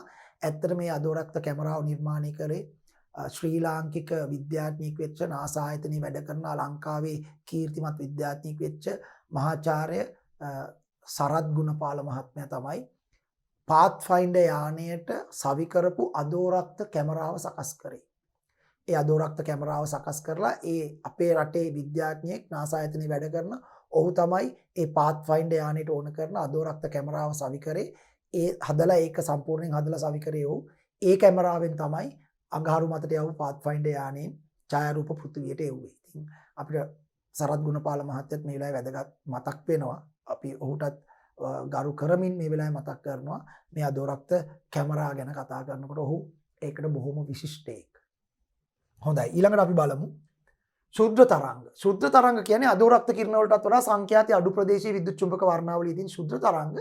ශුද්ධ තරංග වල තියෙන විශේෂත්වය තමයි ශුද්ධ තරංග වලට පුළුවන් ජලාණු වලට වැදුනම ජලාණු වල රත් කරන්න. ජලය රත් කරන්න පුළුවන්. ශුද්ධ තරංග වතුරට එල්ල කෙරුවොත් වතුර රත් වෙනවා. ඒතර අපි දන්නවා ඕනම ආහාරයක ජලය තියෙනවනේ. ජලය නැති ආහාරයක් ලෝකේ නැහැ. ඕනම ආහාරයක ජලය තියෙනවා. ඒතර ඕනම ආහාරයකට ශුද්ධ තරංග එල්ල කෙරුවොත් ඒ ආහාරය ඇතුලේ තියෙන ජලය රත් වෙලා ආහාරය පිසෙනවා. අන්න ඒ නිසා ශුද්ධ තරංග පාවිච්චි කරනවා ආහාර පිසින උදුන් නිර්මාණය කරන්න. අපි ඒවට කියනවා මයික්‍රෝවේව් oven. මොනවයි කියලාද කියන්නේ? Microwave oven. මයික්‍රෝවේව් oven හදන්න ශුද්ධ තරංග පාවිච්චි කරන්නේ. ඒකයි ශුද්ධ තරංග වලට මයික්‍රෝවේව් oven එකට ආහාරය දාලා වහලා ක්‍රියාත්මක කරාම ශුද්ධ තරංග එල්ල වෙනවා ආහාරයට. ඒතර ආහාරයේ තියෙන ජලය ශුද්ධ තරංග වලින් රත් වෙනවා. කම්පන ශීඝ්‍රතාවය වැඩි වෙලා රත් වෙනවා. ඉබේ ආහාරය පිසෙනවා. ඉන්ධන මුකුත් වැය වෙන්නේ නැහැ. ඒ අනුව ශුද්ධ තරංග උදුන් නිපදවීමට මේ ශුද්ධ තරංග පාවිච්චි කරනවා මයික්‍රෝවේව් oven හදන්න. ඊට අමතරව රේඩාර් පද්ධති. අහස පරීක්ෂා කරන, ගුවන් පත පරීක්ෂා කරන, තමන්ගේ ලෝකේ රටවල් තමන්ගේ ගුවන් සීමාවට වෙනත් ආගන්තුක යානා ආගන්තුක වස්තු වෙනවද කියලා බලන්න නිරන්තරයෙන් රේඩාර් පද්ධති ක්‍රියාත්මක කරනවා. ඒ රේඩාර් පද්ධති වලදී යවන්නෙත් මේ ශුද්ධ තරංග. ශුද්ධ තරංග යවනවා අහසට. ඒතර වෙනත් බාධකයක් නැත්නම් යවනේවා ආයෙන්නේ නැහැ. හැබැයි ඒ අතරතුර නොදන්න යානාවක් આવොත් යානාවේ වදින ශුද්ධ තරංග නැවත පරාවර්තන වෙලා එනවා. ඒ පරාවර්තනය වෙලා එන ශුද්ධ තරංග වලින් අර තිරයක් මත රූපය ඇඳිලා පෙන්නනවා. එතකොට අපි දන්නවා මෙන්න මේ සීමාවට යානාවක් ඇවිල්ලා තියෙනවා කියලා. රේඩාර් පද්ධති ක්‍රියාත්මක කරවන්නට ශුද්ධ තරංග භාවිතා කරනවා. ඒක තමයි ශුද්ධ තරංග වල තියෙන ශුද්ධ තරංග උදුන් නිපදවීමටත් රේඩාර් වලත් ඒ වගේම ජංගම දුරකථන වලත් සමහර ශුද්ධ තරංග වලින් පණිවිඩ හුවමාරු කිරීම සිද්ධ කරනවා. ඊළඟ ගුවන් විදුලි තරංග. විද්‍යුත් චුම්බක වර්ණාවලියේ සංඛ්‍යාතයේ අඩුම ප්‍රදේශයේවත් තරංගායාමයේ වැඩිම ප්‍රදේශයේ තියෙන්නේ ගුවන් විදුලි තරංග. ඔබ දැක්කා ගුවන් විදුලි තරංග අපි මේ පැත්තේ සංඛ්‍යාතයේ අඩුම පැත්තේවත් තරංගායාමයේ වැඩිම පැත්තේ. ගුවන් විදුලි තරංග අතරිනුත් UHF පාවිච්චි කරනවා රූපවාහිනී සම්ප්‍රේෂණයට. VHF වර්තමානයේ පාවිච්චි කරනවා ගුවන් විදුලි සම්ප්‍රේෂණයට. පොදු ඒවා ඔක්කොටම අපි කියන්නේ රේඩියෝ වේව්ස් නැත්නම් ගුවන් විදුලි තරංග කියලා. විද්‍යුත් චුම්බක වර්ණාවලියේ දිගුම තරංගායම හරිනේ සංඛ්‍යාතය අඩුයි කියන්නේ තරංගායම වැඩි. දිගුම තරංගායම සහ අඩුම සංඛ්‍යාතයේ සහිත තරංග පන්තිය ගුවන් විදුලි තරංග වේ. ගුවන් විදුලි විකාශන කටයුතු සඳහා මෙම තරංග යොදා ගනී. ගුවන් විදුලි විකාශන තරංග නෙමෙයි රූපවාහිනී විකාශනයටත් ගන්නේ අපි මේ ගුවන් විදුලි තරංග. ඔන්න ඊළඟට විද්‍යුත් චුම්බක නොවන තරංග වර්ගයක් ගැන මම කතා කරනවා. විද්‍යුත් චුම්බක නොවන තරංග වර්ගය. ඒ තමයි සුනාමි තරංග. සුනාමි තරංග. දැන් මේ සුනාමි තරංග ගැන කතා කරනකොට සුනාමි කියන්නේ ජල තරංග වර්ගයක්. අපි ජල තරංග කියලා කතා කරා. ජල තරංග කියන්නේ තීරයක් තරංග. ජල තරංග කියන්නේ තීරයක් තරංග. මේ තීරයක් තරංගවලම විශේෂ විශාල අවස්ථාවක් තමයි සුනාමි තරංග කියලා කියන්නේ. එතකොට මේක විද්‍යුත් චුම්බක තරංග නෙවෙයි. මේක යාන්ත්‍රික තරංග වර්ගයක්. නමුත් අර තරංග වර්ග ගැන කතා කරනකොට කලින් කතා කරේ විද්‍යුත් චුම්බක තරංග, දැන් කතා කරන්නේ යාන්ත්‍රික තරංගයක් වෙච්ච සුනාමි තරංග. හරිද? සුනාමි තරංග කියන්නේ ජල තරංග. මේක යාන්ත්‍රික තරංග වර්ගයක්. මේක ඇති වෙන්නේ කොහොමද? මේක ඇති වෙන්නේ මේ විදිහට. සුනාමියක් හටගන්න නම් මුහුදු පතුලේ යම් කම්පනයක් සිද්ධ වෙන්න ඕන. සුනාමියක් හටගන්න නම් මුහුදු පතුලේ ප්‍රබල කම්පනයක් හටගන්න ඕන. ඒ ප්‍රබල කම්පනය ඇති වෙන්න පුළුවන් මෙන්න මේවා නිසා. මුහුදු පතුලේ සිදුවන ප්‍රබල භූකම්පනයක් නිසා, භූමිකම්පාවක් නිසා.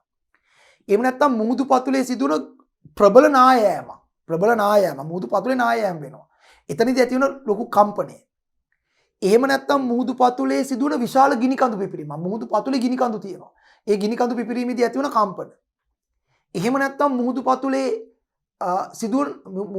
සිදුවන විශාල මුහුදු පතුලට උල්කාපාතයක් කඩාගෙන වැටීම. මෙන්න මේ වගේ මොකක් හරි එකක්. එක්ක මුහුදු පතුලේ සිදුවන ප්‍රබල භූකම්පනයක්, මුහුදු පතුලේ සිදුවන ප්‍රබල නායෑමක්, මුහුදු පතුලේ සිදුවන ගිනි කඳු පිපිරීමක්, මුහුදට විශාල උල්කාවක් කඩාගෙන වැටීමක් වගේ මොකක් හරි හේතුවක් නිසා මුහුදු ජලයේ ප්‍රබල කම්පනයක් ඇති වෙනවා. ඒ ප්‍රබල කම්පනය නිසා මුහුදු ජල අංශුවේ කම්පන ශක්තිය ලබා ගන්න, මුහුදු ජලයේ අංශුවේ කම්පන ශක්තිය ලබාගෙන අන්න ඇති කරන ප්‍රබල ජල තරංග. ප්‍රබල ජල තරංග. ඒ ප්‍රබල ජල තරංග ගැඹුරු මුහුදේදී ඔන්න අහගන්න. ගැඹුරු මුහුදේදී මේ ප්‍රබල ජල තරංගවල මෙන්න මෙහෙම අපි ගමු. මෙන්න මෙහෙම ගමු. මේ විදිහට තියනවා කියලා හිතන්න.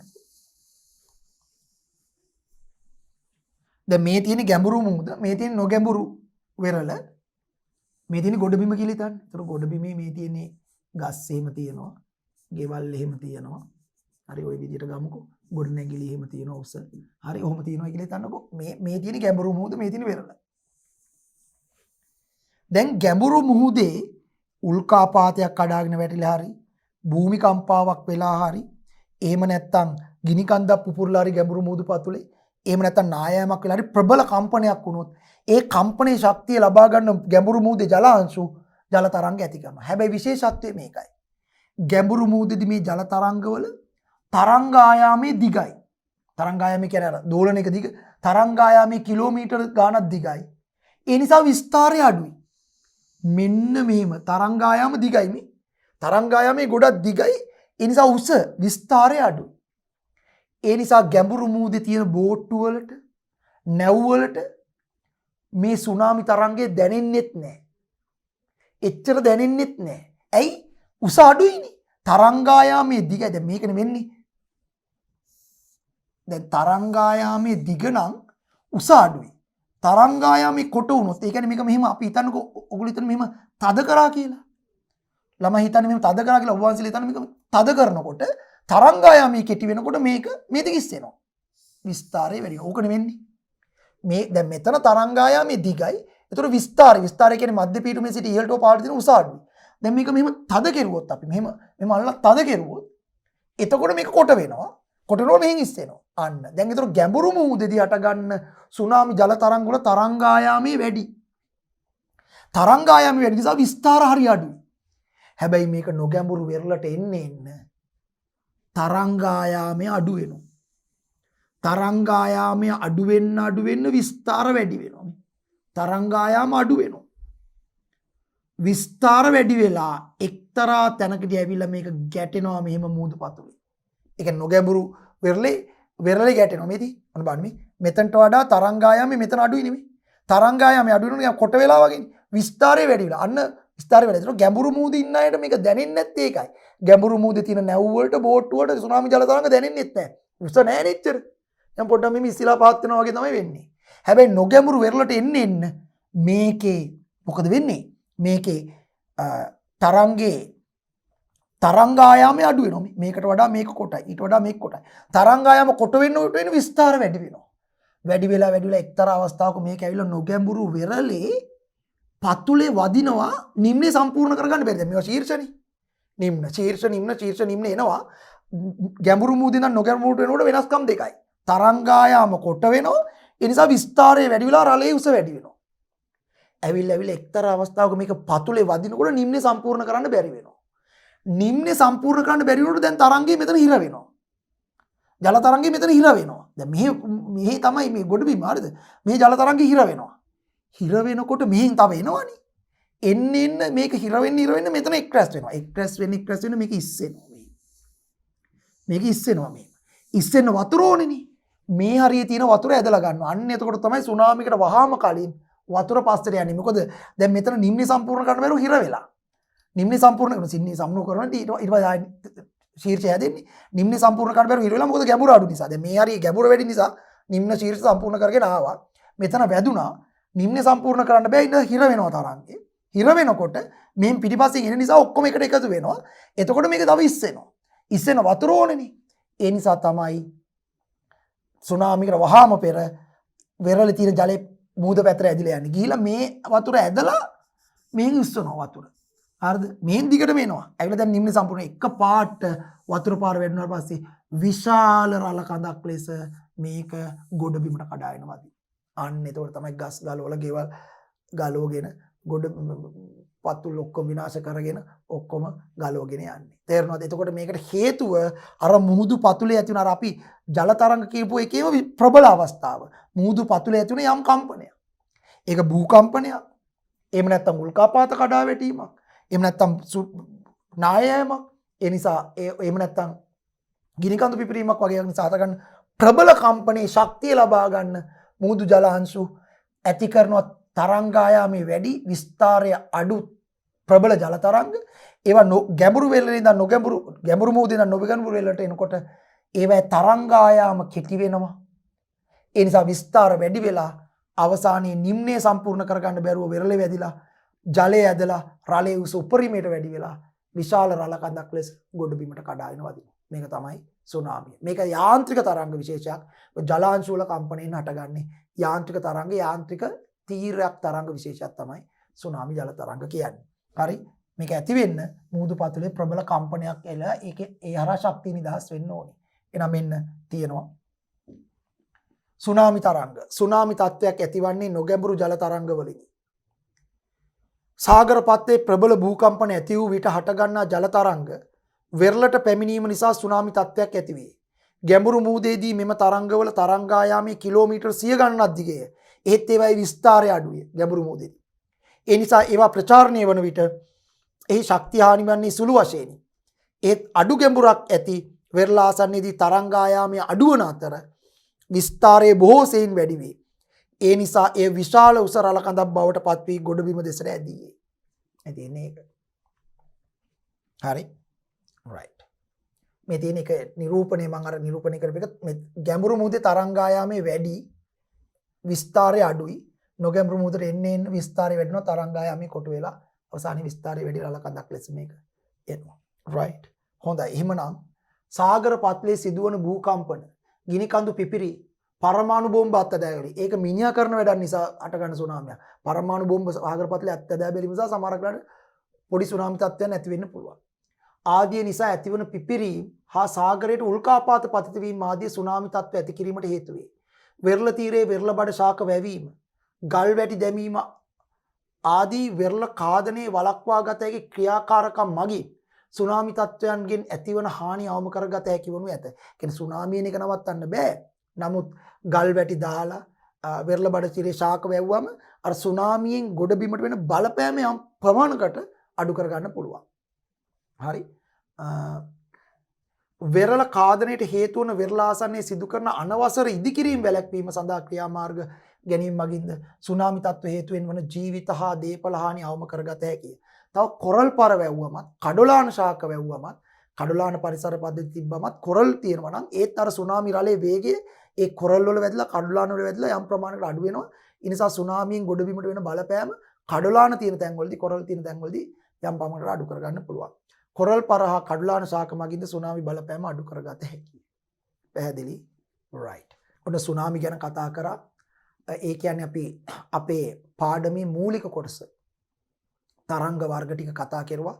විද්‍යුත්, චුම්බක තරංග, යාන්ත්‍රික තරංග වල තීරයක් තරංග, අන්වායම තරංග කතා කරා. ඒවයි ගති ලක්ෂණ කතා කරා. විද්‍යුත් චුම්බක තරංග යටතේ විද්‍යුත් චුම්බක වර්ණාවලිය ගැන කතා කරා. විවිධ විද්‍යුත් චුම්බක තරංග වර්ග කිහිපයක් ගැන කතා කරුවා.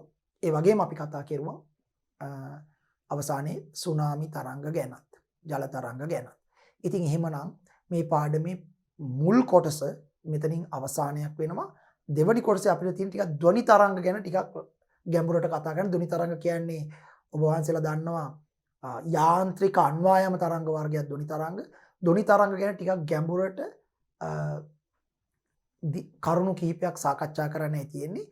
අපි ඊළඟ කොටසේදී ධ්වනි තරංග කියන මේ විශේෂ තරංග වර්ගය ගැන ටිකක් ගැඹුරට කතා කරන්න බලාපොරොත්තු වෙනවා. ඒ සඳහා මේ දක්වා මේ පාඩමේ කරලා තියෙන කොටස් ටිකේ දැනුම අත්‍යවශ්‍ය වන නිසා නැවත මේ කොටස් පරිශීලනය කරලා හොඳින් අවබෝධ කරගෙන මේවා ගැන ගැඹුරට කල්පනා කරලා මේ ටික තේරුම් අරගෙන පැමිණීම ඊළඟ කොටසට ඉතාමත්ම වැදගත් වෙනවා. එහෙමනම් ධ්වනි තරංග කියන මේ පාඩමේ අවසාන කොටසත් එක්ක මුණ ගැහිමි බලාපොරොත්තු වෙන්නේ.